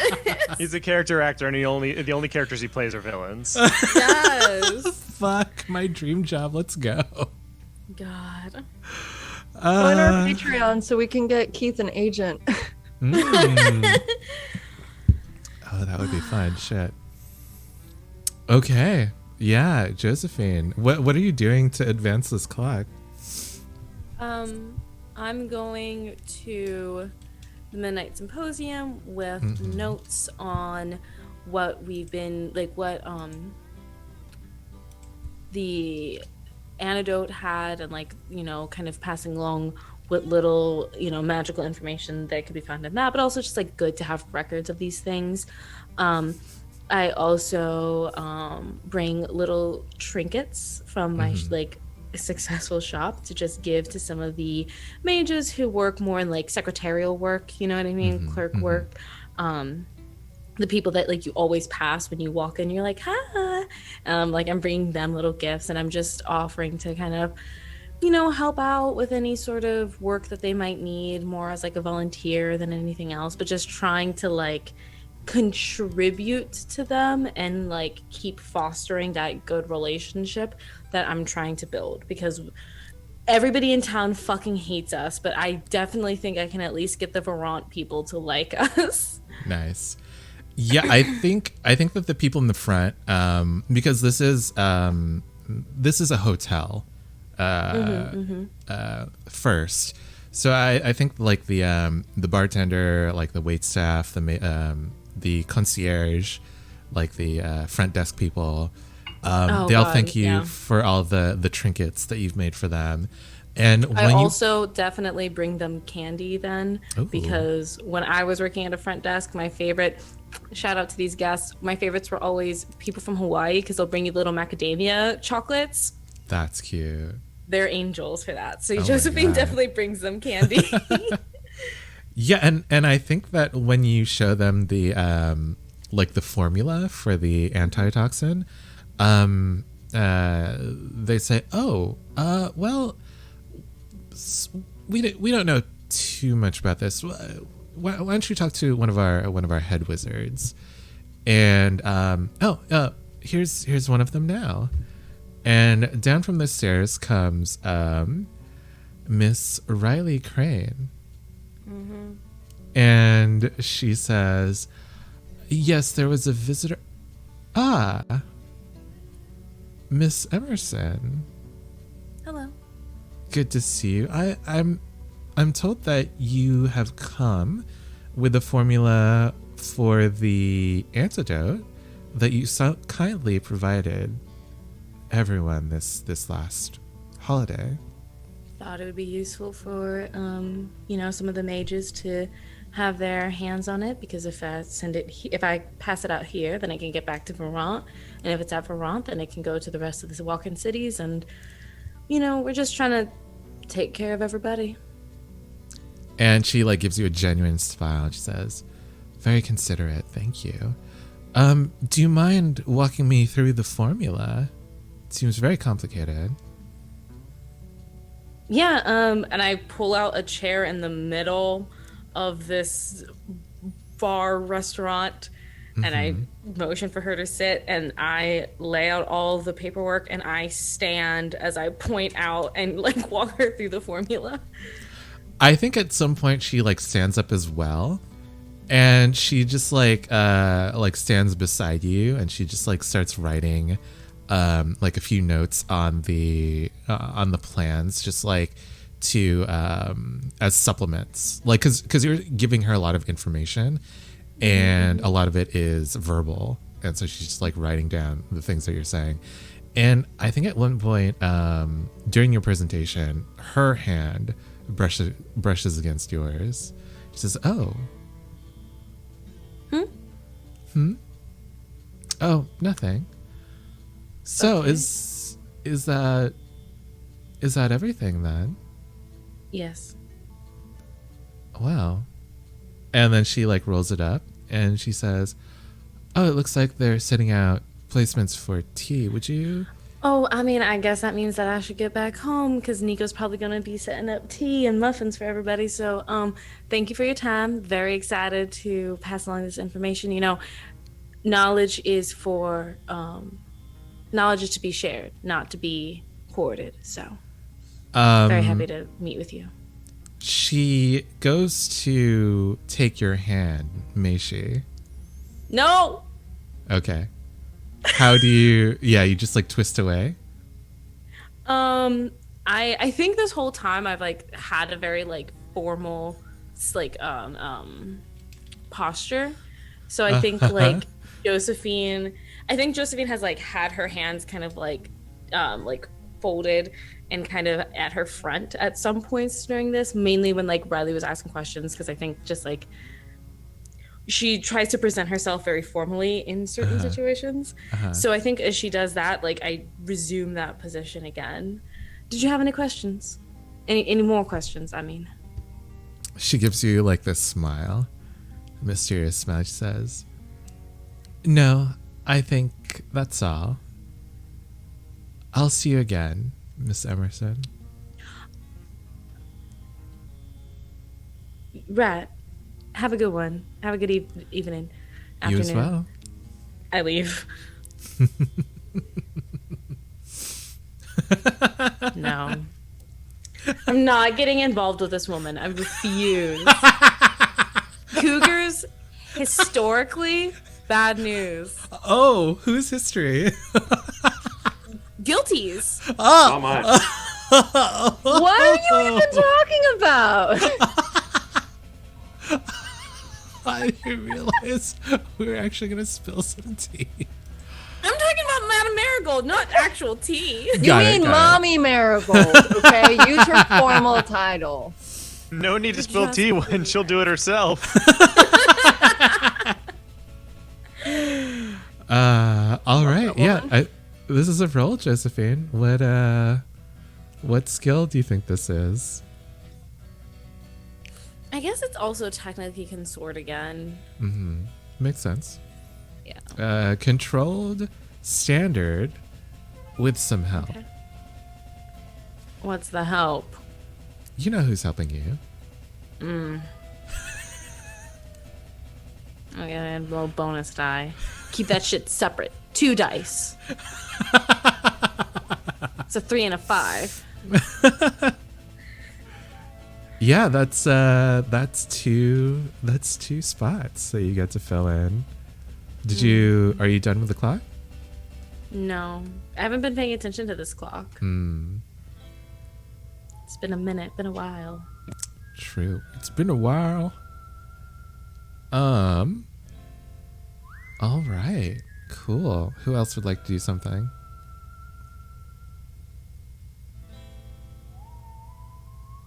Mm-hmm. I think I used both my downtime. I believe that Actions. Jeremiah donated one to you. Oh, Yeah. thank you. All right. Well, then I am full up on grit. Like if I took one more, like I was trying to do, I would have another stigma. But apparently that is frowned upon in this. Why are you trying to actively shoot yourself in the foot? And Like, end the Shaming- world. Shaming you guys for not letting her kill herself. This is just further proof this is just adding to the narrative, okay? That Josephine and Nico are the only two fucking sensible characters in this entire fucking stream. I don't think common sense runs in this family. I'm a No, support it doesn't. character. Ooh woo. You know how you can have something that's a genetic trait? How do you say that something's not? Like actively not a genetic trait? It's a Nurture. family curse. It's a family curse. Someone in your family is an ancient sparrow pissed off a witch, and that is the like fall of your whole bloodline. It's the argue blood this. karma. It's so much negative blood karma. No, Alex just said I had my finger in every cup. Jeremiah's doing just fine, I think. Except for all the stigmas. What and does ghosts that and have to stuff. do with? No. No. In fact, I think what another way to phrase what Bestie Alex is saying is you got too much on your plate. Bestie Oh, Tim, yeah. how many stigmas do you have? See? What do you mean trying to see? twin. Like it's a good thing? I'm only at one. I just wanted my second. Yeah, if he gets another You one, can he's only- gone. You can only take No, four. we can have four. You can only Oh, take four. sure. This is not a half No. He's glass over half. full situation. Like this is not good. Like You can't have Okay, four. If you have four, keep- you're out of the I game. can see it in your eye. I can see it in your eye. You hear me, but you're not listening. Surprise.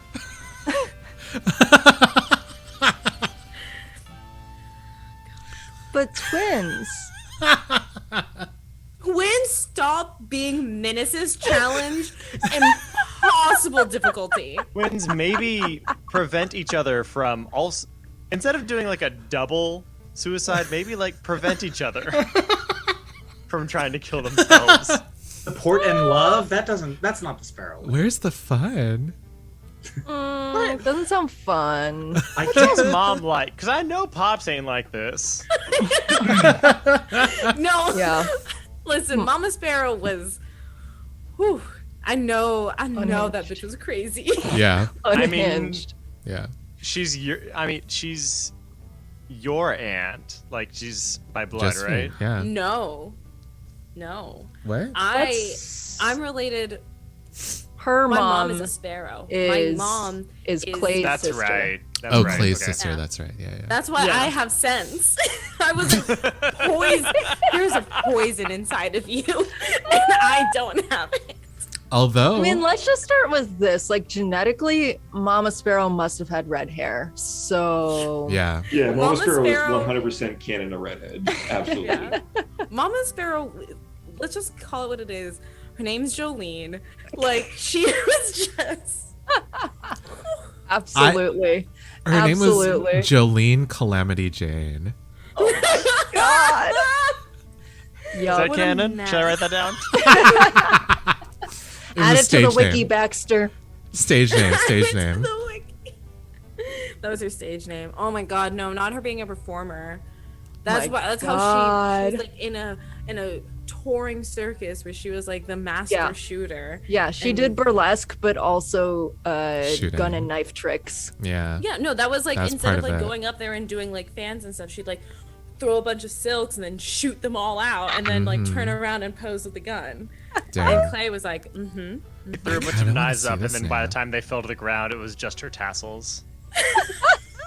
I'd be sad if I was Clay too, to be fair. Oh my god. What are we doing? What's happening? I Sounds guess I like need to building clear out some lore. grit. You were gonna step into the next mission with full grit. Yeah. Yeah, I did. Okay, yeah, let's go.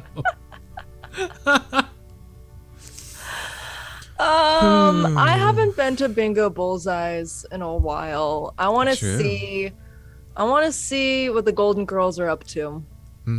So I'm gonna grab my fine and flashy pistols from the homestead after getting back from my snake bite intervention, and head out to the Bingo Bullseye range. Let's see who's around. Nice. Yeah, and I think that I think that you see Maybell there. She's like, oh, look who's back. Ready to lose again? Good afternoon, Miss Maybell. You know I was born ready. All right, let's put your bullets where your mouth is. I'd rather put some gold to gold where my mouth is. We playing for shots? Of course. And she just like puts down 5 bottles. Oh my god. What is his voice? Is she an elderly woman? Have I been courting an elderly woman? She is an elderly woman. Wait, my Maybell or a different Maybell? I think it's a different person. It's a different Maybell. Different one, different one. I was so confused. I was thrown for a second, and then I was like, nah, it's gotta be grandma. It might be like, maybe it's common Mabel name. Senior. Maybe it's Grandma Crawford. Oh no, not that. Imagine.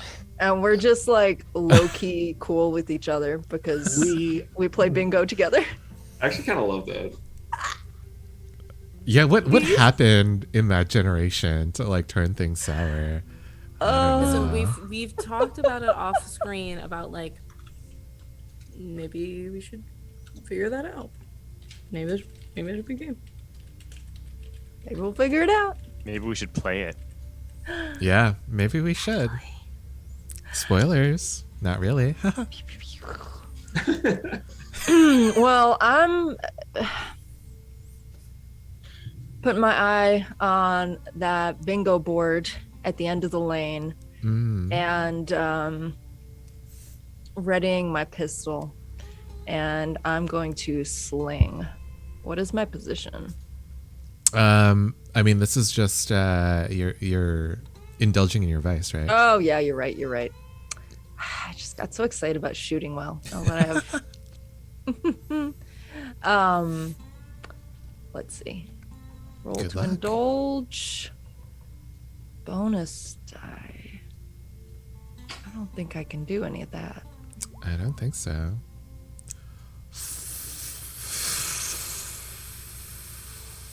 What? Uh,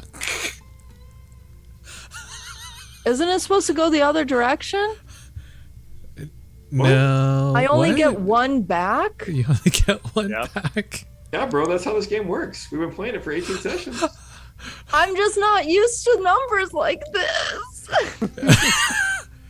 Do you? You can pay 1 coin to try it again. Well, I would like to to. add on top of this. Yeah.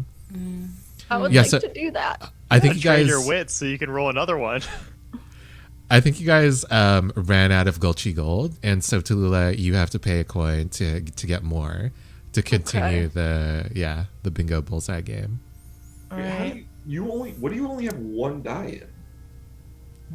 I don't. I clicked indulge vice. It's your just wits. a fortune roll. It takes your lowest skill, and rolls that many die. Right, but it's like an entire section. So you have one section that you only have 1 dot in. Wits. Yeah. Oh yeah. Oh damn. Oh damn. Listen, I got 8 in prowess. Okay. You are highly specced out there. Oh my god. I didn't realize I needed to be smart to be. We know. We're aware. Oh my god. All right, I'm roll again. Good luck. Thank you. 4. Okay. Okay. So I'm taking 5 back total. Uh-huh. Cool. Thanks. Damn, that's So rough. that still leaves me at 4, right? Uh-huh. Oh my god. And with All right, that, we're fine. let's take our second break of the night. Thank you for sticking with us. We will BRB. Hey, welcome back, you rabble rousers. I was gonna do the same thing. Thank you. Hey, do-gooders. Hey, community builders. How's it going, go-getters? Welcome back under the table. That was terrifying. Follow us as we make our own startup this week. I didn't think you meant. But you that when literally said did that. horror No. I'm gonna roast this man. But you literally did that. You you convinced a bunch of kids to get involved in your MLM, and you have done that. Yeah, you're a startup Okay, CEO. but And is, you're What? about to take seed capital from your brother's biggest rival. but is it an MLM? Who's also your partner's brother, so nepotism. Go on. Woo! Is it an MLM if we have a product? But also, you're buying Twitter. Yes. Has anyone anyone actually bought that product yet?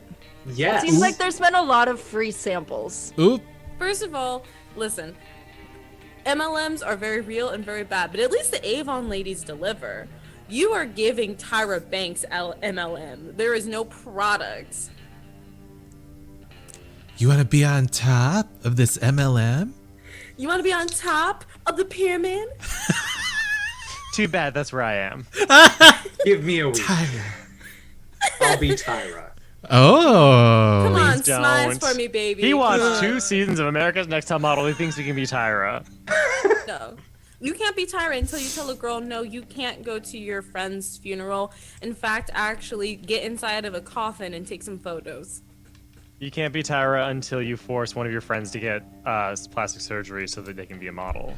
You can't be Can't be Tyra Tyra. unless you pretend like you're a homeless person and relive that trauma with an actual person who was homeless.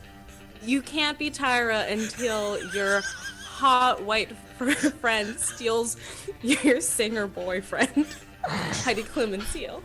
Welcome Did to Can you sing? We Roast. Can I sing? What do you? You've seen me at karaoke. Oh my god.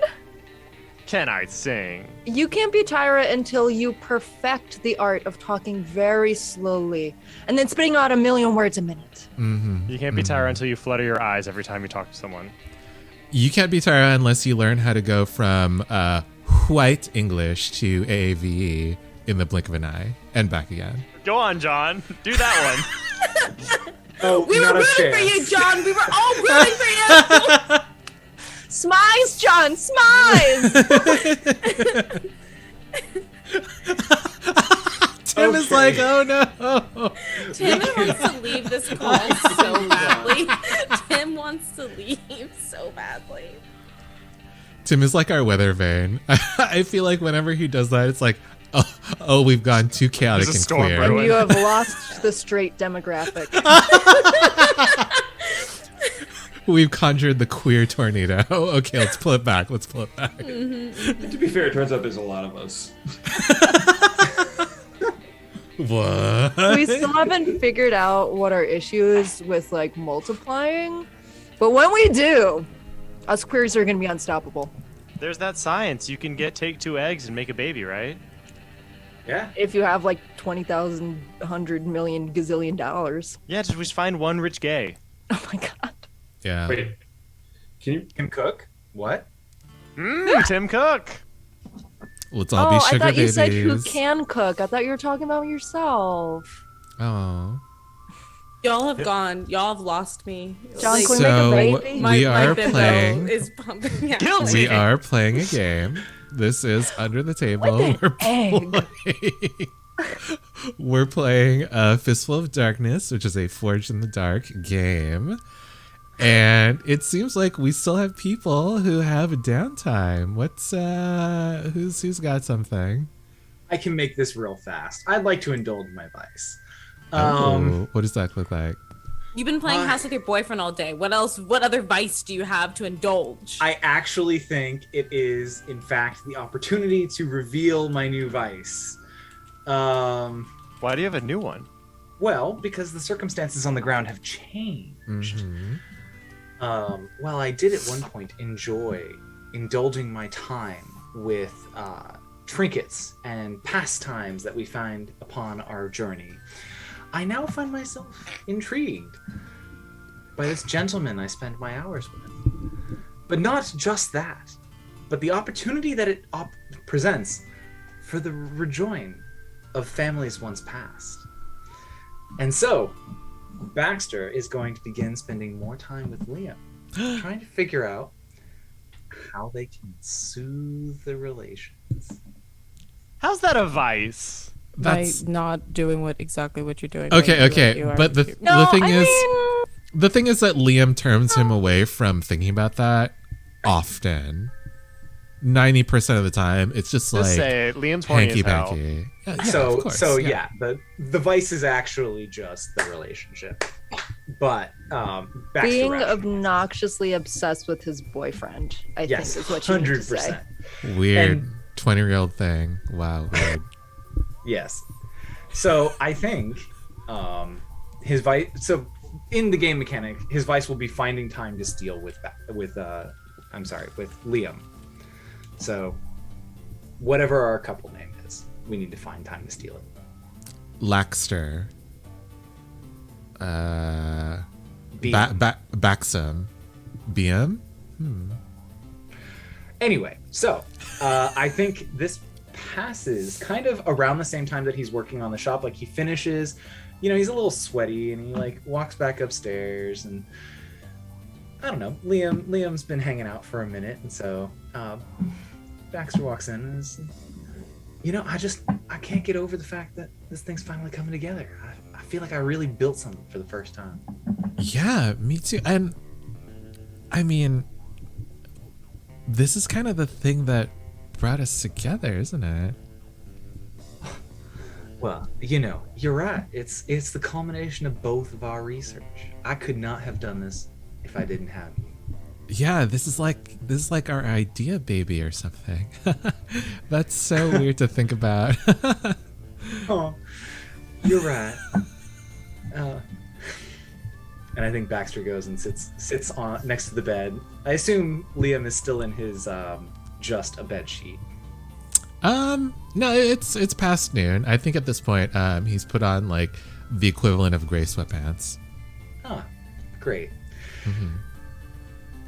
Not gray sweatpants. And he's reading a book because we have an intellectual. Not the lingerie. Not him whoring out. Not the gray sweatpants.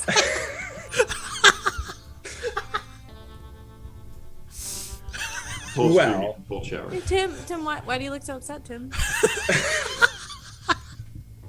So I just figured out why I got gray sweatpants as a gift recently. Now you know why. Girl! Good for her! Cheers to that. Cheers.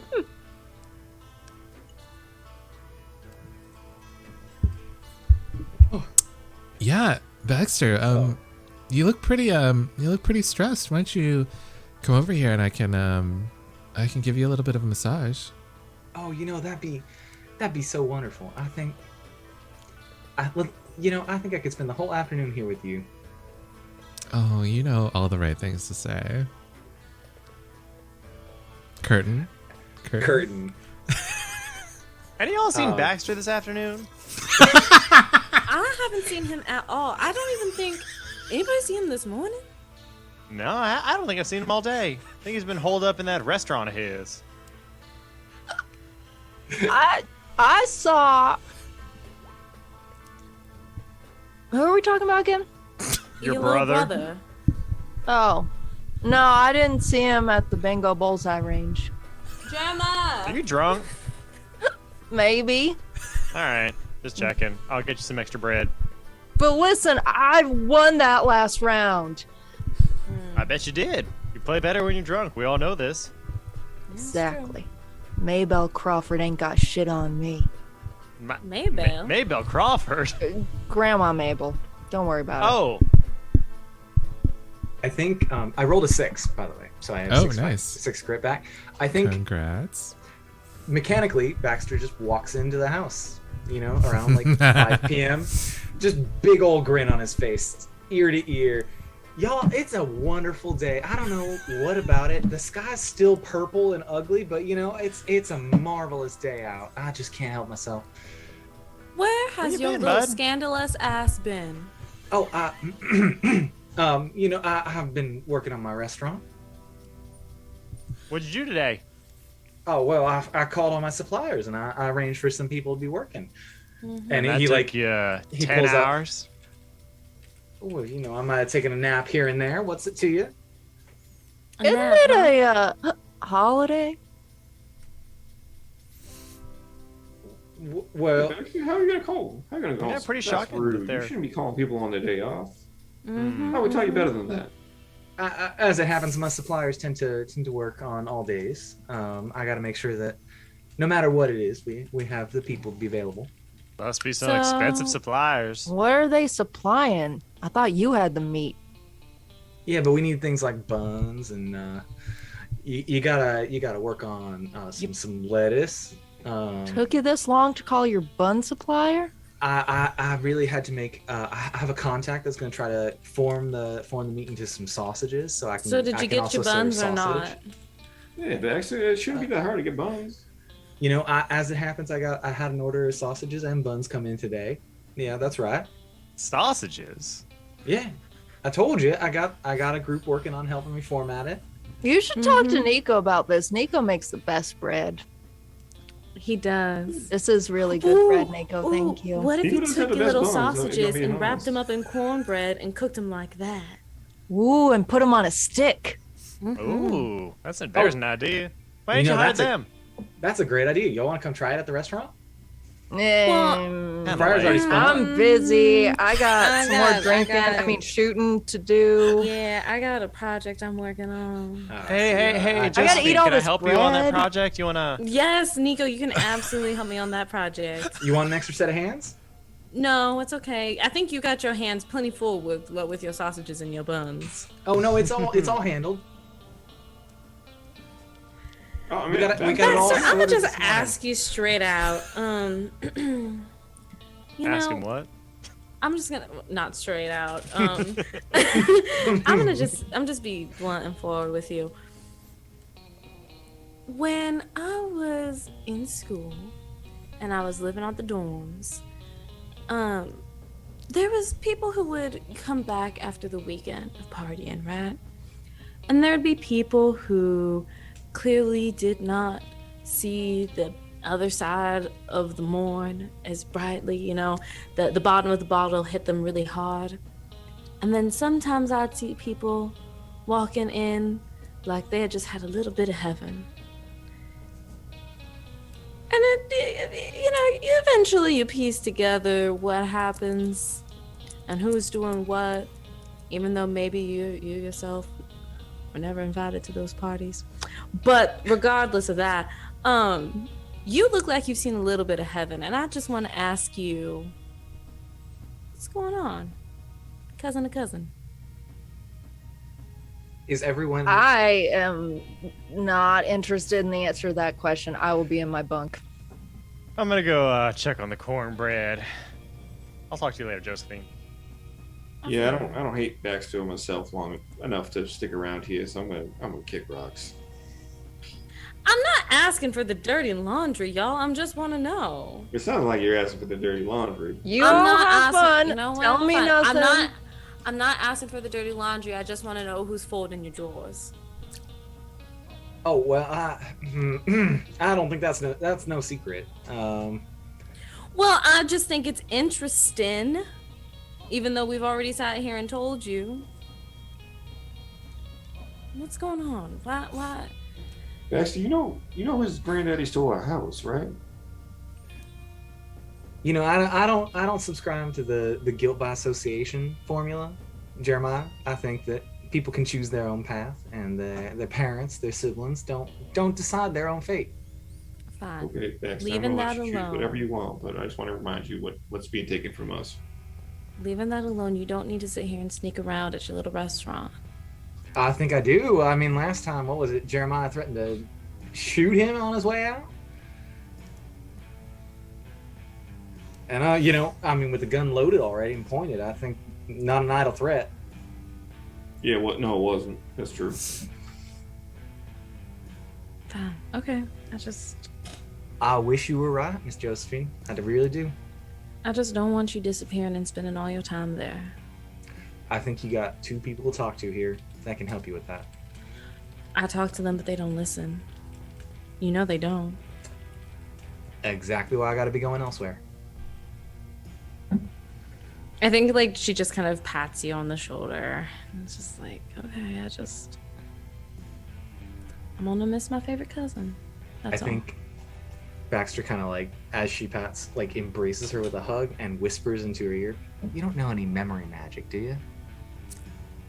No, there's no such thing. Psychopath. I don't know. Maybe we can like do something to convince them this isn't a big deal. I'm not gonna use magic to gaslight your siblings. Oh, that's a great idea. I'll go buy a gas. I like grab your face. Baxter, you are brilliant. You know that you are, and you know I think that. But as you start to venture into the world of magic, you need to understand that there are consequences. And while you can sit here and, change the world around you, it's wrong to change the world of the people around you. Don't ever use your magic to really, really hurt somebody. Use your magic to defend yourself, sure. And, sometimes we make mistakes like that, and sometimes you destroy half a city, but I never intended to do that. You know what I mean? And if you are able to master this chronomancy, I don't want to see you use that power to hurt people around you. Promise me that, okay? I know what you mean. I promise. I was trying to be a little funny. I just wish the twins would see something other than their own biases here for a second. But I wish the twins would see something other than the inside of their own asses. I don't think I can say that, but you know what? I appreciate you. Go wash up, you smell. I just push you away. As you're pushed away, Baxter, you realize you could try to use chronomancy to relive this day. Not a chance. Okay. Josephine just gave Baxter a big old talking to about that. Nice. Welcome, by the way, to Raiders from No Man and that D'Angelo. Hello. Welcome. Double raid. Yeah, do we still have people with downtime? I would like to. Would you like to do spend 2 a things. coin? One of them is a downtime. Okay. Yes. Yeah. So the first thing I want to do is spend a coin, and mechanically, I want to spend a coin, train guts with Josephine, so that I can get a little attune going. The other thing I want to do is gather everyone together and explain this job, because I have yet to do that.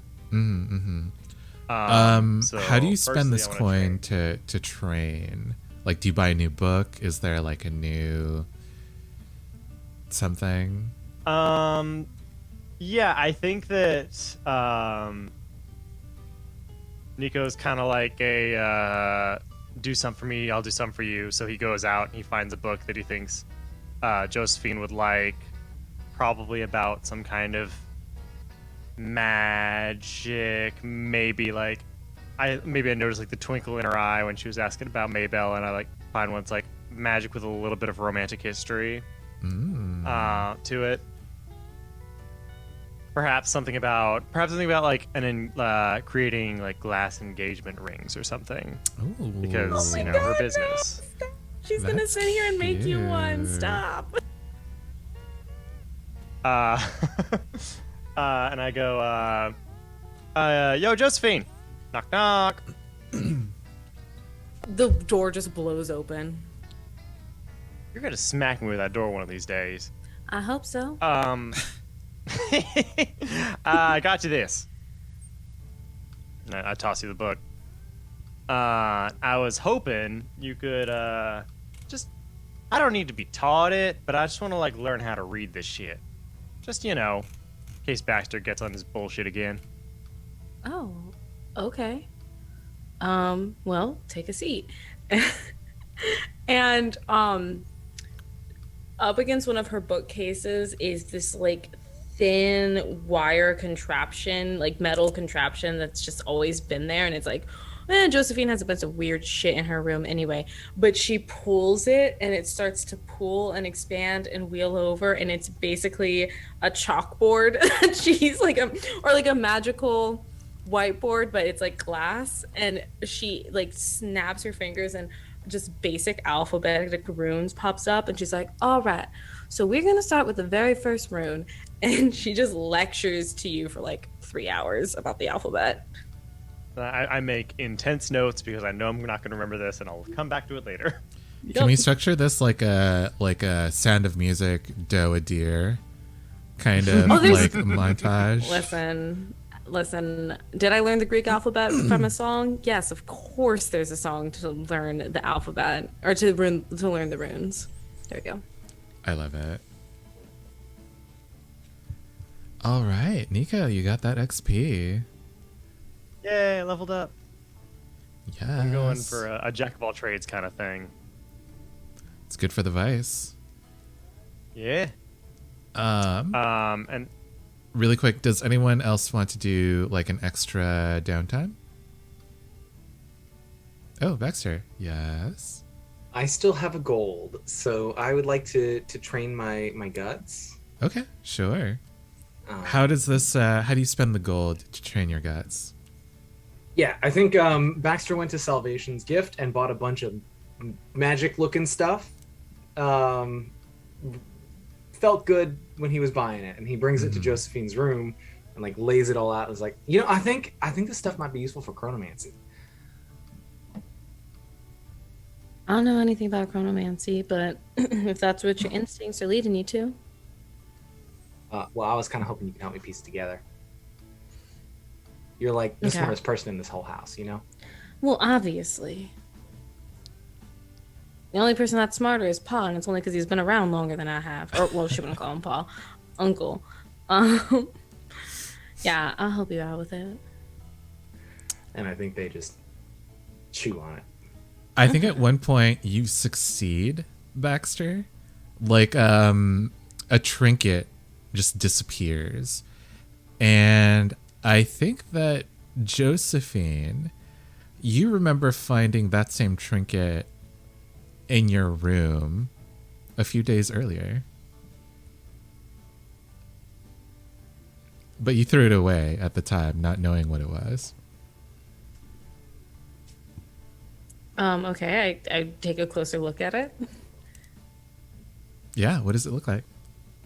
And this is like a time-related trinket, right? Or So no, these are just like random okay. trinkets, and like these are just things I believe that Baxter was practicing on. okay. So let's just say like this is a paperweight of some sort. Yeah, I was gonna say it's like a bundle of wires that she uses for her lightning magic, and it's just like, Baxter, I'm not gonna lie to you. I don't think I particularly like this kind of magic. Oh, I get it. I mean, when you mess with a time continuum, it can be kind of weird. Why? Did this mean something to you? No, I was just messing around with it a couple of days ago. This thing? Well, I threw it out. That's incredible. And I think Baxter goes off and like writes a bunch of notes. Thank you. And I think it's that confidence, Baxter, that lets you transport it back in time. Lovely. Phenomenal. So. Nice. We get 2 XP because we have a guts room, right? yes. Yeah. All right, Nico, give us the briefing. I imagine we all sit down for dinner. on a night when Josephine joins us, and I go, well, gang, here it is. Got us a new job, and I slam the quartz down on the table. We got our payment already. We got someone from not Salvation's Gift. What is it, Josephine? What's that place? Midnight Symposium. Midnight Symposium. You're still muted though. And she came in. She said that since we're pretty acquainted with the Wilds and the Cortlands, that we could help out with this. She's thinking that one of them may have brought mimics into town, and that we can take care of it for some payment. Oh shit, there's mimics in town? Apparently. Whew, fun never ends. How much they paying us? I got this appraised worth about 6 gold. It's not bad. And Are I we mean, I'm supposed sure it'll put us in good to- favor with the symposium. Yeah, are we supposed to get rid of these mimics or just figure out who's to blame? Yes to both. Yeah. Both. We ain't gotta kill nobody though, right? We're just getting rid of the mimics. Yeah, presumably. Unless they try and get in the way. Kill mimics for less. Sounds fine to me. I also have something to tell you guys. What's up? I think we might actually own the land the house is on. I think Really? the Crawfords pulled a dirty trick, took it out from underneath us. But I think if we can prove that we owned this for as long as we did, it's still ours.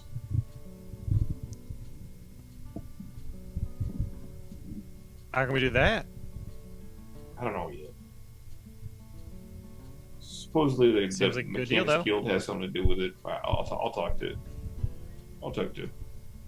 Megan at some point. The Mechanist Guild. Yeah, I didn't know either. It's a weird connection. Well, when I was there, I noticed that all the typewriters are real nice.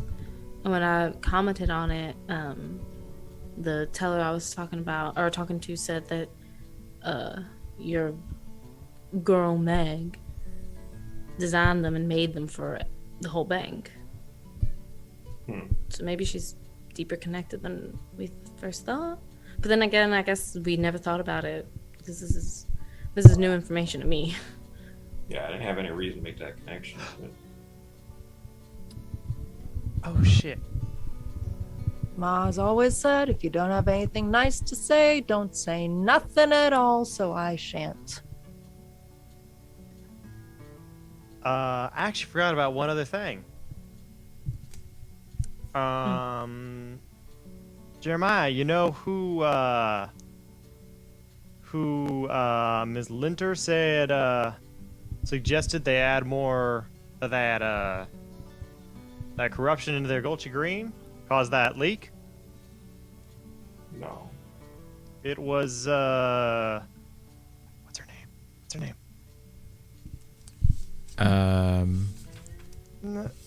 Cop. Nzoe. Detective Yes. Nzoe. Wouldn't Detective Nzoe a member of the, shall we say, ghostly crowd now? would I know I that? think that's right. I think you were there, Jeremiah, when Mona possessed her.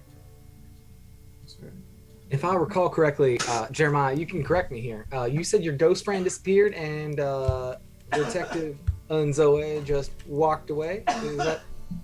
Should I be reading too much into that?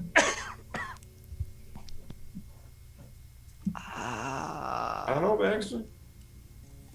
World's I mean- a chaotic place. I mean, we're not really sure how long that lasts, are we? There's a lot of things I don't know a lot about. Well, can we fucking ask him? The Like- ghost? Hello? Who was it that was with us that ended up disappearing in when all that went down? What was their name? The Wait. ghosts? Yeah, the ghost. Oh, it's Mona. Oh, do you have Mona on speed dial or something? Yeah, just you go walk 40 feet that way and take a left and walk another 40 feet and you'll find her. Mona! I summon you! Nothing. Mona! Nothing. Mona, I swear to God, if you fucking try to take over this whole city, I'll kill you myself. Isn't she dead already? You know, I wonder if do the police carry any kind of like trackers or nothing? I don't know. It'd be useful to find her, you know? Yeah. I think she's just someone we should keep our eyes open for, you know? Yeah, do I whatever. Doesn't seem like too. she's got our best interests. Seems like that one's on a simmer. And you said she was seen doing what now, Nico? Ms. Lintner said she was the one who suggested they add more. Granted, they were already adding the corruption gas into their Gulch Green, but she said she was the one who suggested they add more, which was what caused the leak. When was this? Right after we solved the issue there, Josie and I went over to talk to Rebecca about it, and Let's see. she mentioned it. So that Why do would've they been- want everybody to be filled with corruption? Like, It's why do we... not- Oh, I'm sorry. Go ahead. I mean, they certainly weren't looking very good before we gave them the antidote. No, but that's what I mean. Like, if these ghosts are trying to sit here and get everybody to be corrupted to the core, I think we need to start asking why. I mean, sure, you know, it sounds nefarious and it sounds bad, obviously, but people do, or ghosts, do things for a reason. And what is the reason? What are they trying to achieve? Fucking kill off the human race, it sounds like. But what does that get them? Yeah, I agree. They don't really interact with us. This Whole Josephine's bunch of onto empty something here. cities? I mean, if they kill off all humans, they ain't got no one to possess. Listen, Exactly. if I were dead and I was floating around here watching everyone make stupid mistakes with their lives, I'd probably want to kill them all too, just for the fuck of it. I'm going to restrain myself because we were talking about something serious, but I do think it is very funny that you talk about people making stupid mistakes with their lives. I think we can go ahead and assume that this is the ghosts are up to something here. Oh, hold on. Or they're working for someone. Nico, what do you know about the Red Lady? Let me pull up my notes.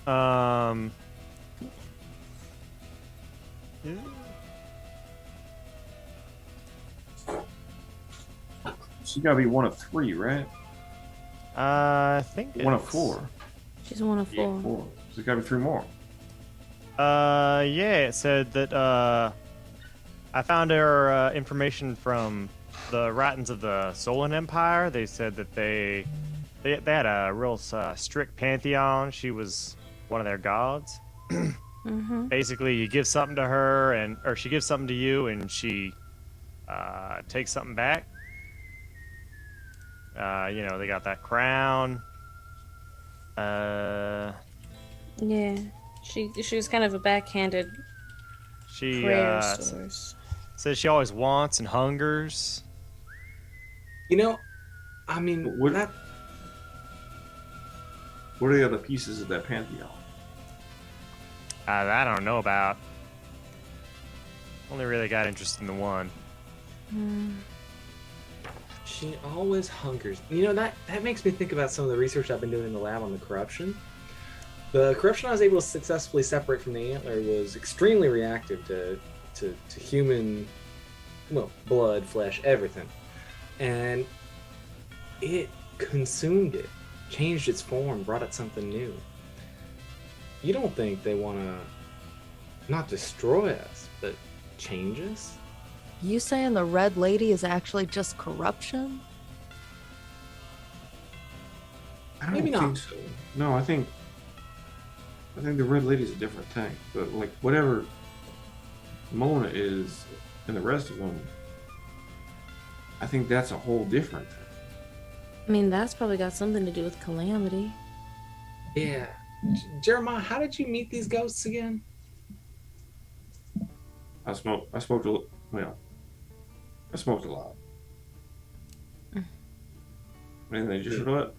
And they just kind of just appeared? Yeah, I took a couple hits when we were out in the field with, the five of us. I wasn't doing so good for a couple days, but Now, if I mean, were they know really- him though. Like Real- A really quick reminder, this was after the mission where y'all saw Calamity out in the forest. Yep. so we're trying to sneak around Calamity. I got hurt pretty bad, and then when I was trying to blow off some steam, they started showing up. Oh. think they I mean- jumped ship. And we know, these are the ghosts of your friends, right? Like they know things about you no one else would. Yeah, tell me. We talk about stories all the time. But that doesn't mean that they're actually them. Well, you think I mean, they're just jumping into his brain, pulling that shit out? Yeah. I well, mean, Ghosts can do that? quite the opposite. I don't even think they're ghosts, okay? I think that there's some sort of parasitic creature that's feeding off of Jeremiah's memory so that they can manipulate him. Great. Jeremiah, come Jeremiah's got brain leeches. Perfect. Josie, but you saw them kill that thing in the pit. Just because something bad does a good thing here or there doesn't mean it's on your side. But I'm saying No, can't they helped me out too though. They But look at what they're Brought me some doing to information. the entire world. Just because they help us out once or twice doesn't mean that they aren't trying to kill us in the end. No, they should absolutely be stopped. I'm just saying we might be in their good graces. I do wonder why Jeremiah has been selected here. If it is really some kind of conspiracy outside infecting us, I wonder why they would pick Jeremiah here. It is interesting that if it were because we were close to Calamity, that not all of us have ghosts. I mean, each of us is lost people. I don't know what you're talking about. That's what I'm saying. If it's just the closeness to Calamity, then we should all have it. But come on, did we see our excuse me, Jeremiah, but did we see our colleagues die out in the wastes? I think these folks passed under extraordinary circumstances. That's fair. If I'm being And honest, I also was under maybe- a lot of stress when they showed back up too. I think it might also come to people in different forms, in different ways.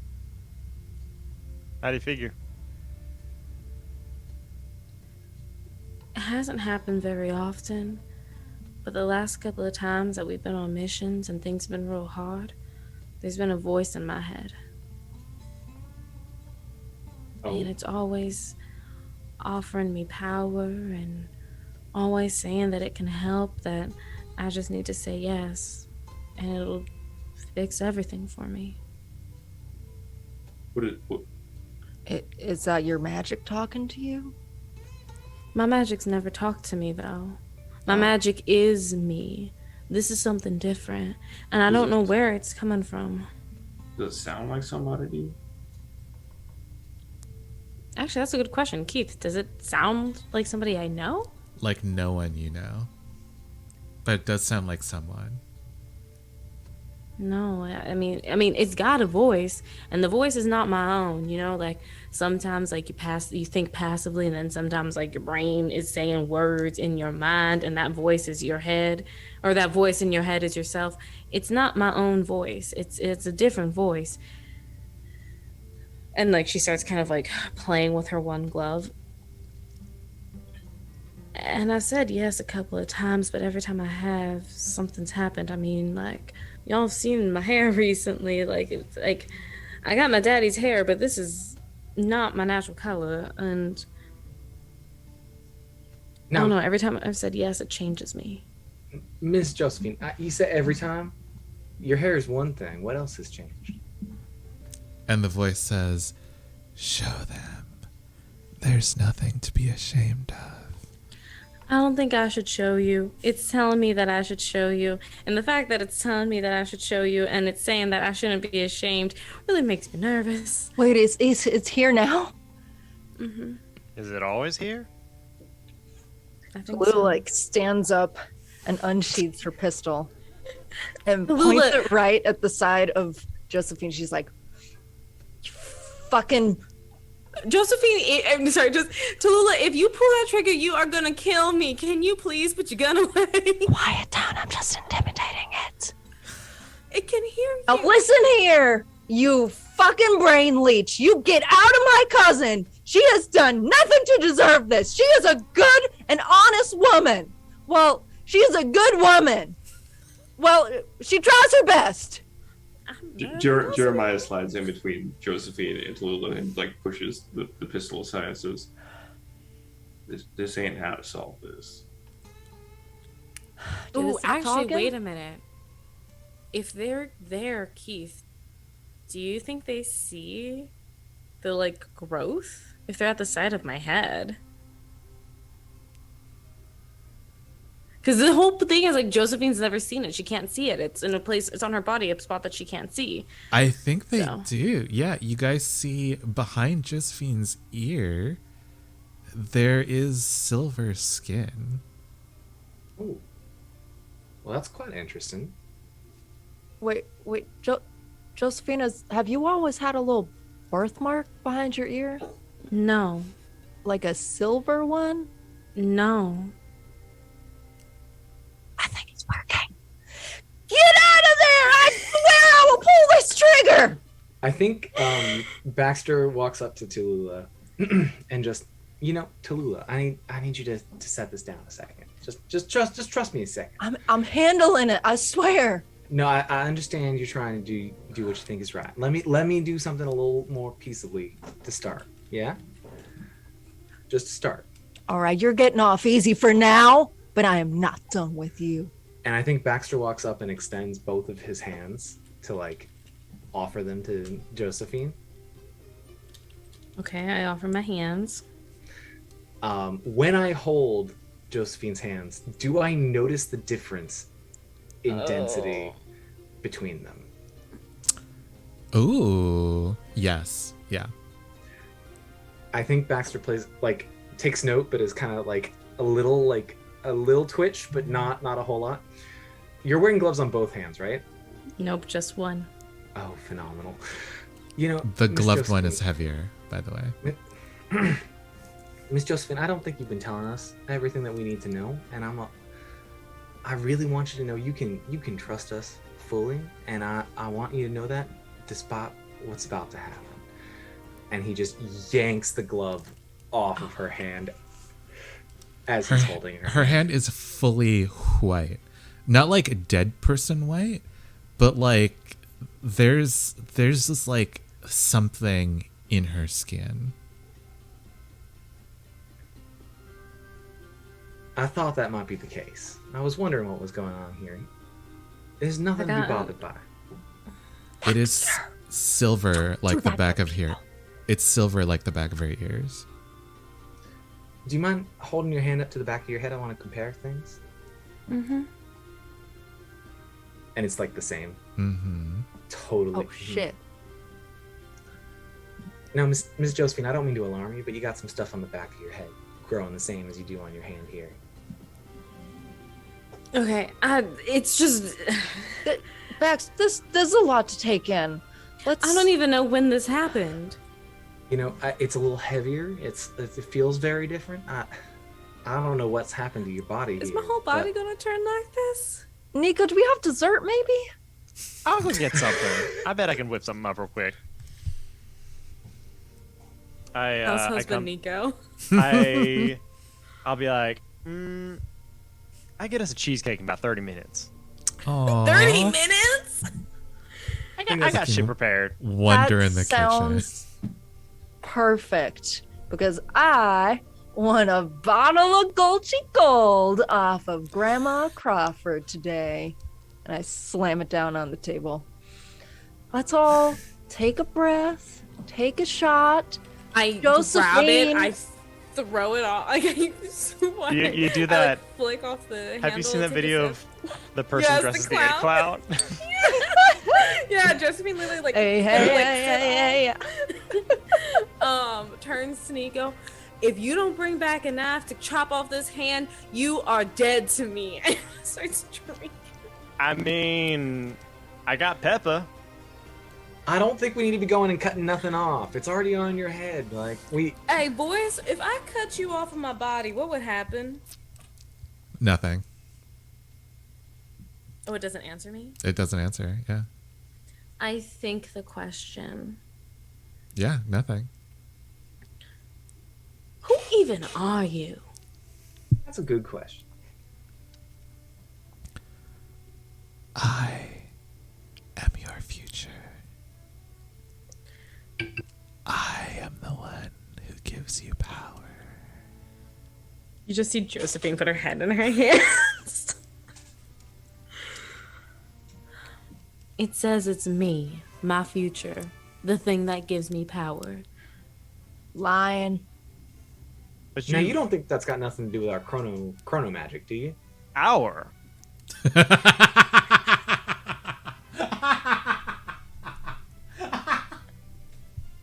What do you mean hour, Baxter? I thought it was just you, which you're still grounded from, by the way.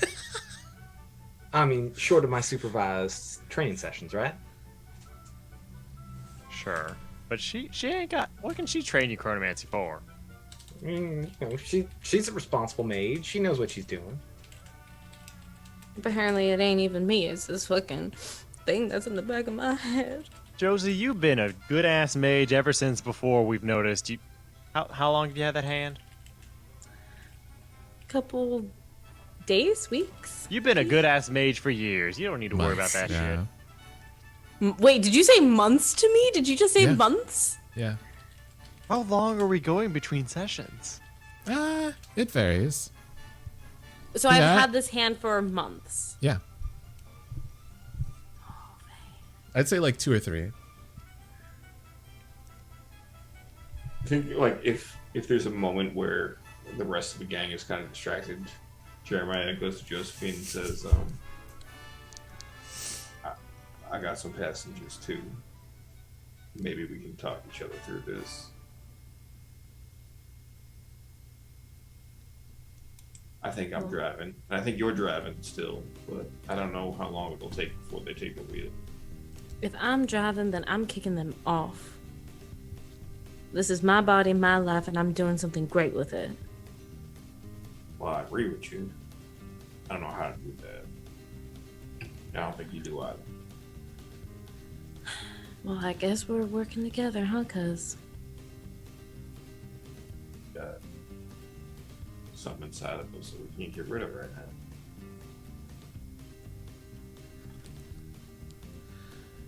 I'm curious, Sorry. Very good. I'm curious, Josephine, have you tried to cut your hand? Your silver No. hand? Okay. Do you want me to?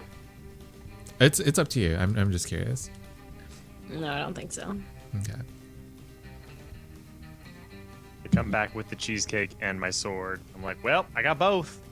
I can cut the cake or I can cut your hand. Can I just scrape some samples off before we go cutting limbs off? I honestly don't know what came first, either the thing that's behind my ear or my hand. Can I have My some of hand's both? recent, but you little weirdo. Like Josephine just pulls her hair up so you can get to work. This is our weirdo. You can't scrape off any samples, Baxter. Does it like chip the knife or? Yeah. The knife seems to dull before you can scrape anything off. Now this is quite fascinating, Miss Josephine. I can't collect nothing. Josephine, you hear in your head, this doesn't belong to him. I answer back. But what if I wanted to share? This doesn't belong to you either. I thought you said it was me, my future, my power. It will be. Who does it belong to right now? Nothing. You bitch! You hear Josephine yell it. You see Josephine stare off into space and then out of nowhere scream, "You bitch!"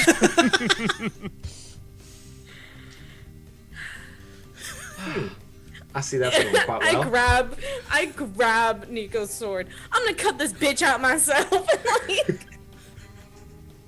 You try to cut it? I think I like hold it there, but I'm like, this is a nice sword. I don't want it to dull, and I like throw it to the ground. Tallulah immediately grabs out a pocket knife and offers it to her. I take it and I try. Maybe start with a finger, something you could see.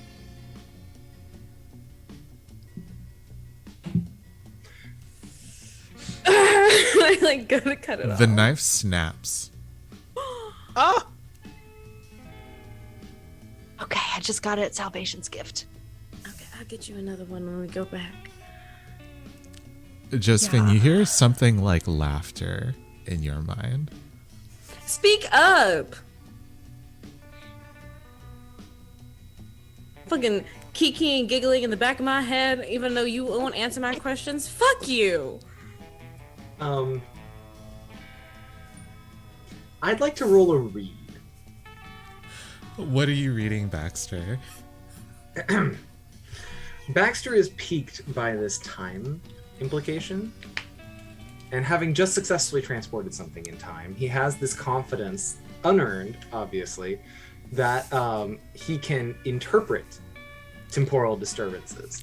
And so I think he is going to try to set up like how he came back basically from the past. He's going to use that to try to measure whether something is time disturbed. Okay. Specifically, Josephine's hand. What am I rolling as? You tell me what skill this is. Oh, it's read. Read? Oh, right. but- This is controlled limited.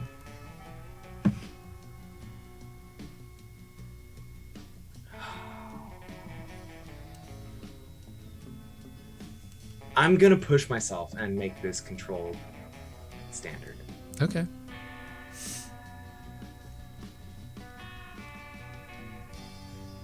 No help.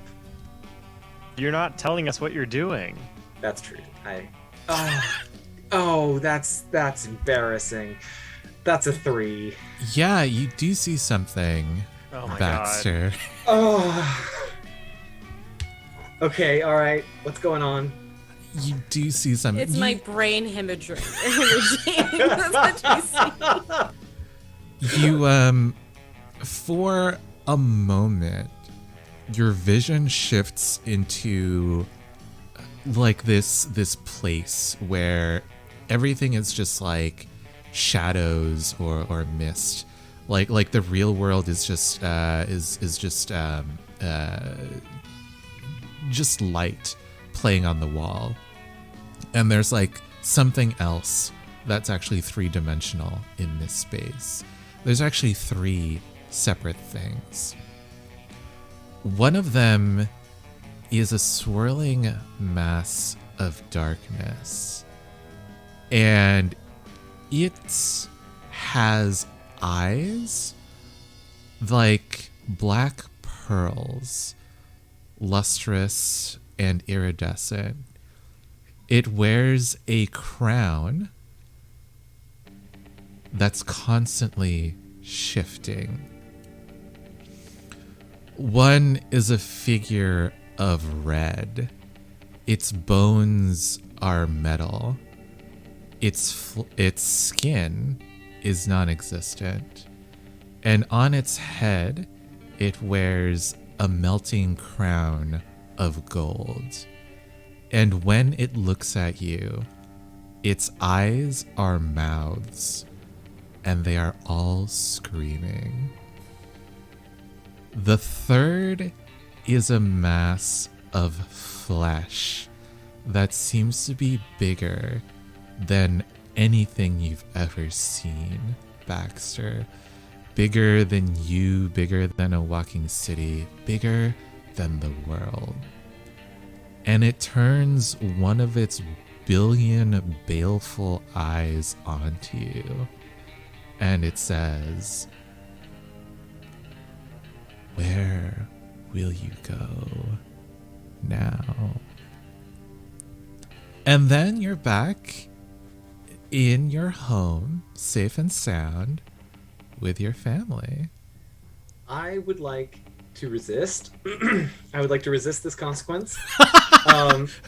Well, there's no consequence here. I'm So I'm giving gonna- you what you want. I'm gonna structure it. We got 2 of 3. I would like the third, and I would like to know whether or not I'm hallucinating or not. Wait, sorry, 2 of 3? What? I only recall hearing 2 descriptions, right? Or did I just?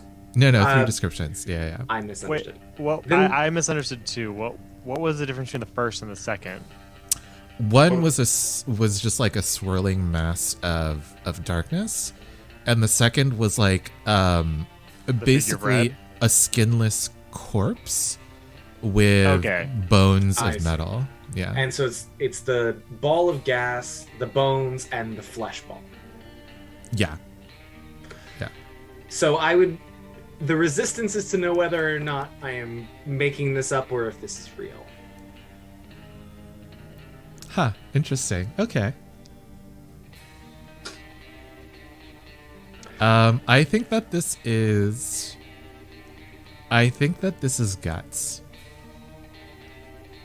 You have to like actually engage with the visions that you saw to try to figure out if they were real or not. Yeah.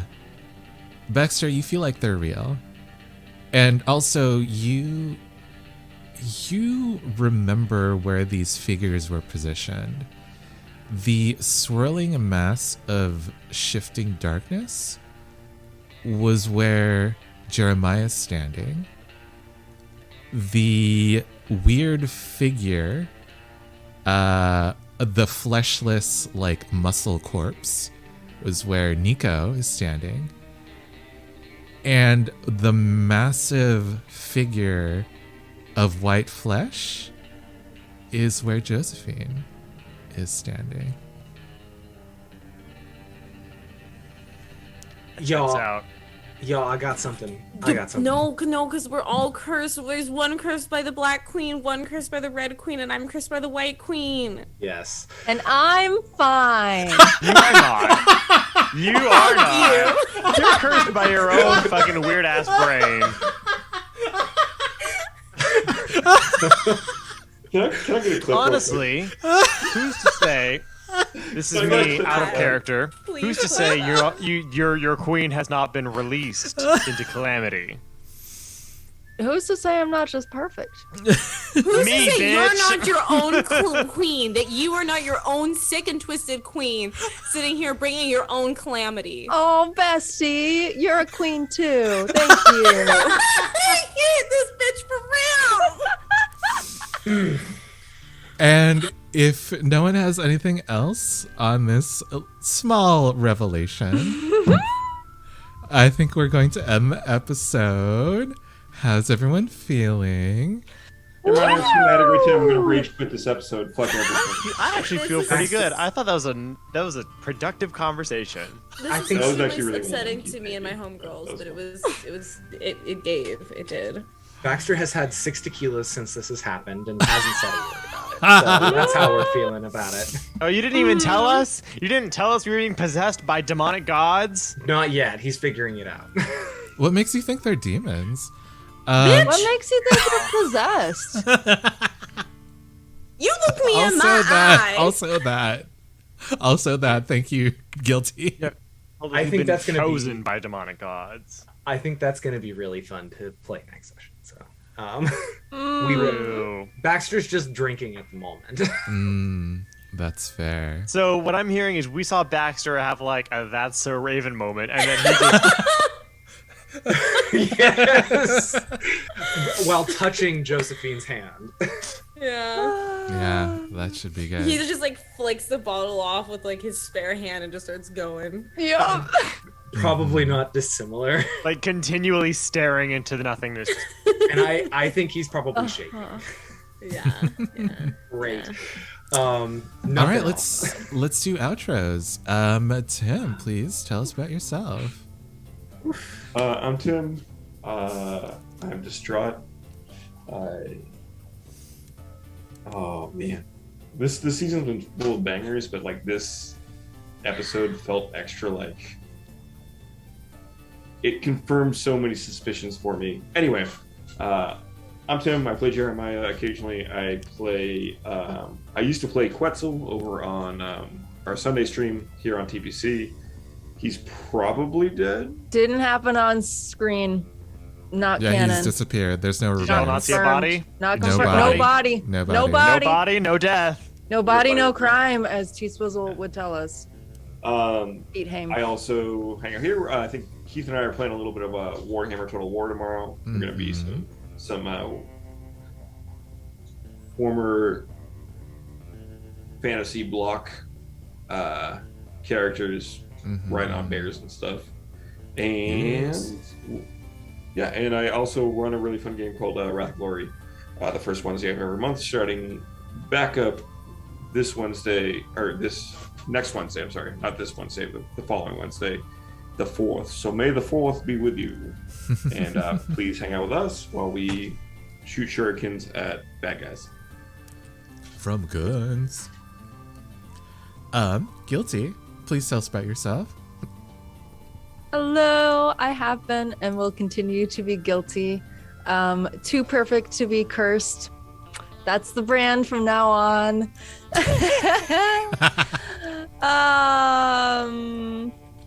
You can see me being blessed and not stressed over on my stream, twitch.tv/guiltycosplay, Tuesdays and Sunday nights.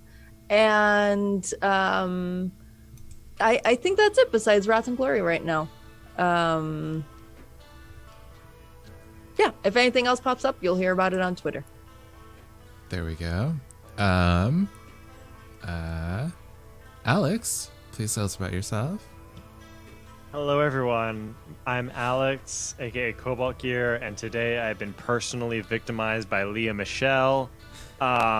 She showed up on my Twitter timeline too many times, information that I did not need to know, and I will be filing a restraining order. Aside from that, There's no point. She can't read it. yeah, that's true. Aside from that, you can catch me on my channel, Cobalt Gear, where I do whatever the fuck I want. No one can tell me what to do. And I have no schedule now, so just like hang out, do whatever. I just played Kirby. It was great. Oh, the new one? No, actually, the Oh. Kirby 64, because it's legendary with and it's never been rivaled with its combination copy abilities. Check out the VOD because it's amazing. And also, I've been playing through the Wonderful 101, Stan Wonder Pink. That's it. Nice. Thank you. Liv, please tell us about yourself. Hi, I'm this week's Pound of Flesh, Liv. You can follow me on Twitter at liveinaday, where I guess I sometimes promote the things that I do. The past couple of weeks, the schedule's been wonky all across the board, but usually you can catch me on Rule of Law on Tuesdays, Q Times on Fridays. We'll see if that's happening this week. And please keep your eye out for more projects that I am participating in. Instead of promoting that this week, I'm going to tell everybody to watch Spy Family because it's a really fucking good anime. It's a better anime than some anime that are out there that people really like. Ever since you started talking about this, it's been advertised to me in my Instagram stories. So I heard you thanks a lot. cried about it. Yes. Spy Family. Okay, I promise I'll keep it brief. Spy Family this anime has everything. Found family, hot, dangerous DILF, hot woman with knives who kills people, adorable child, intrigue, war, slice of life, school drama. This anime has everything. I'm so dead ass. It's so good. Please watch My Family. Amazing. I tried to watch a different anime recently, which I will not even name because it was just that terrible. And I will hopefully get to watch this one to cleanse the palate.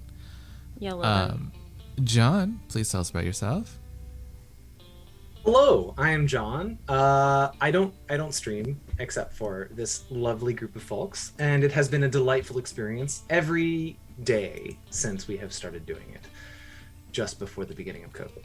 But this week, I would like to tell you about a very interesting thing that has been kind of going on since 2016. As y'all know, Twitter is about to become a private company. It is no longer going to be publicly traded and accountable to individuals, and is instead going to be under private management, which means they can make whatever choices they want and have no accountability. So I would like to encourage you to take this opportunity and find another microblogging service. There are dozens of them out there, but I'm going to tell you about Mastodon, which is a solution that exists and is pretty well established. And there is a service called Join Mastodon, which will help you find a specific instance that you trust and can help you build a community. If you're interested, please feel free to tweet me or message me on the Mastodon platform, and I will help you get introduced and figure things out. That's it. Thank you, John. I will say that I am a Tumblr hoe myself, but I have been Tweet. I have been your GM tonight, Keith. Tune in next Monday. We will have D'Angelo coming in to demo his game, the Emerald Templars. Thank you to Liv for reminding me of the name. And I believe that our very own Janine will be there to also play that game. I will be behind the scenes producing, but also please check me out on Sunday morning, Pacific time, on Greater Restoration, where I will be putting on a charity show with the Greater Restoration team to benefit, I believe it is Extra Life, which basically helps children who are suffering from debilitating diseases. Thank you again for tuning in. We are going to be rating the Dylan Dean, who seemed to be playing the Coyote and Crow, which is an indigenous RPG. So please say hello for us to them and let them know that they are doing great work in the tabletop community. Until next week, bye.